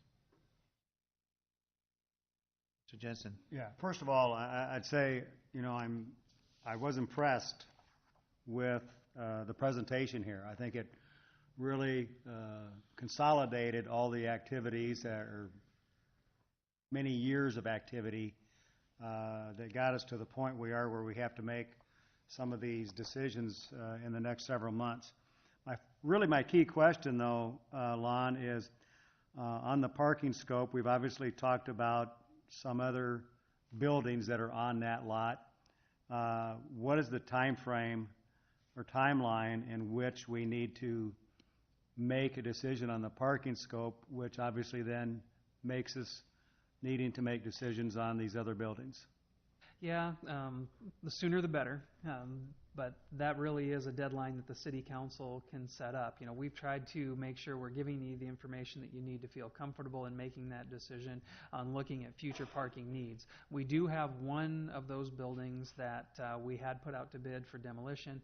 I think we're either at the end or close to the end of the 60-day period that the bids are good for. The contractor had indicated that they were not willing to extend it without being paid some additional dollars. So I think Mike's at the spot where we either need to reject reject that bid or accept that bid for one of them. The other two structures we haven't done anything with for as far as putting them out to bid. I know on the what I'll call the former Urban Vintage building, we did receive the final report that council had commissioned about the condition of the building, this time with the costs added in for what it would cost to rehabilitate it, to try to find a use for that structure.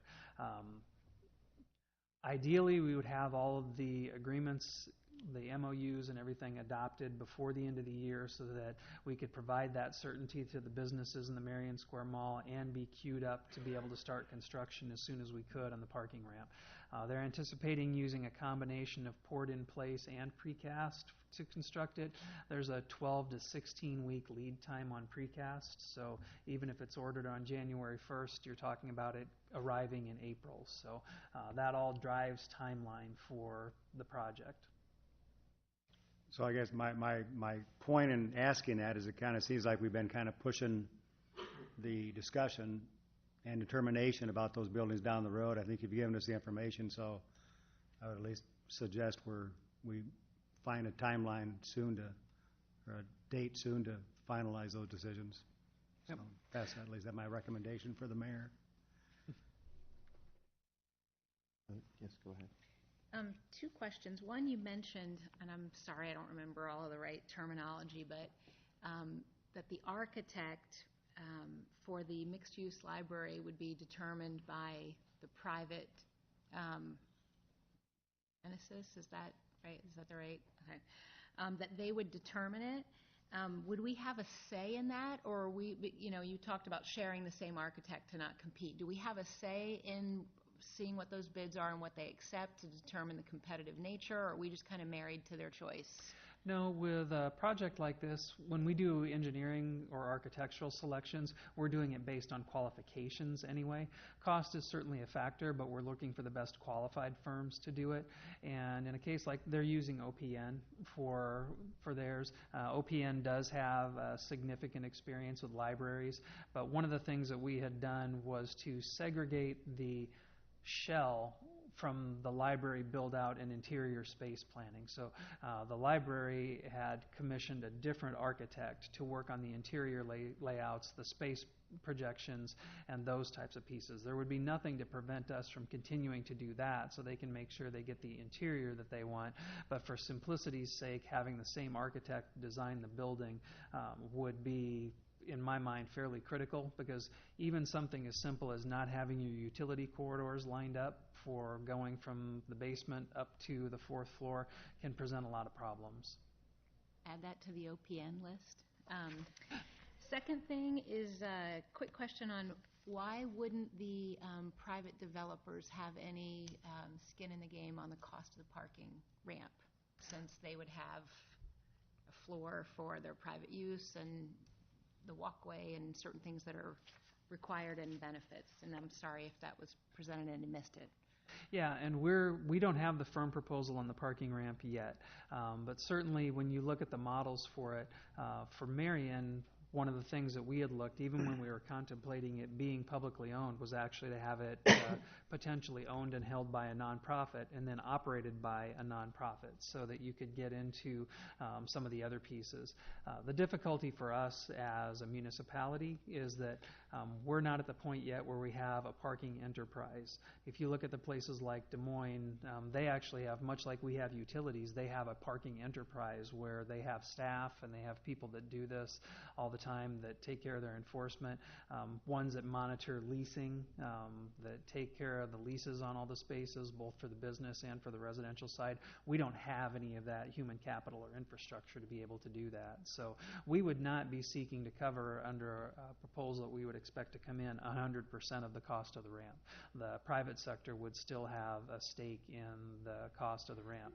When it comes time to potentially look at acquisition, we would do an analysis to be able to come back to the council and say, hey, look, this is what it's costing us now.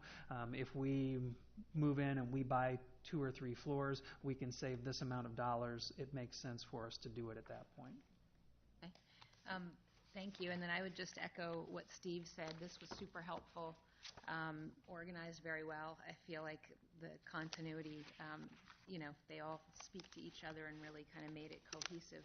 And I also echo the hastening of the putting on the agenda of what we're going to do with those buildings and getting that moving. Who gets to approve what the ramp actually looks like? I mean, I know we've seen concepts, but...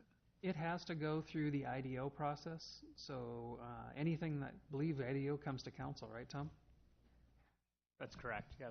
Any of the design, I think any of the designs will come to the council just by virtue of the fact that the city's involvement in these from a financing perspective as well, from an incentives, so.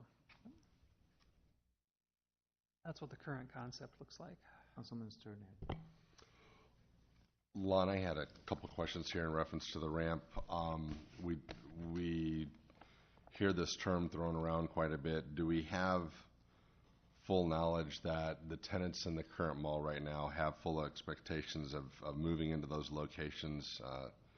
Clearly we don't have agreements.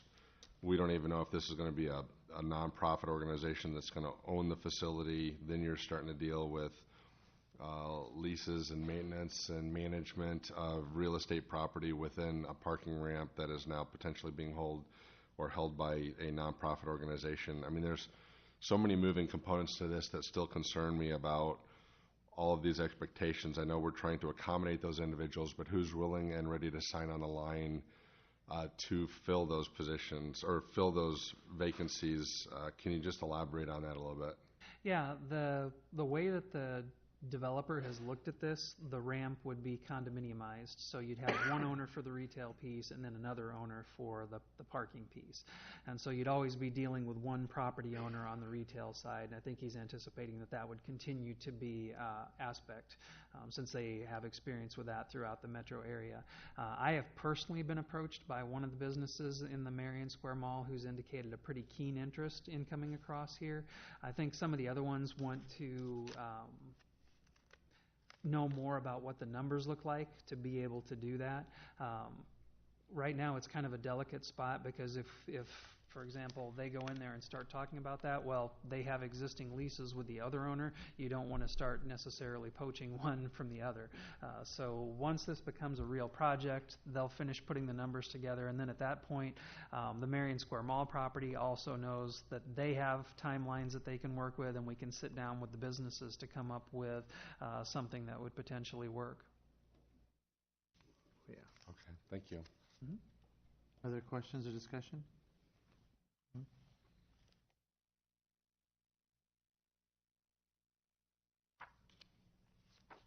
That's it. Okay. There's nothing further.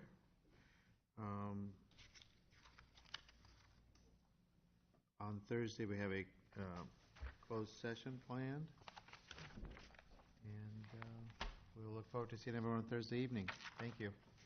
Meeting's adjourned.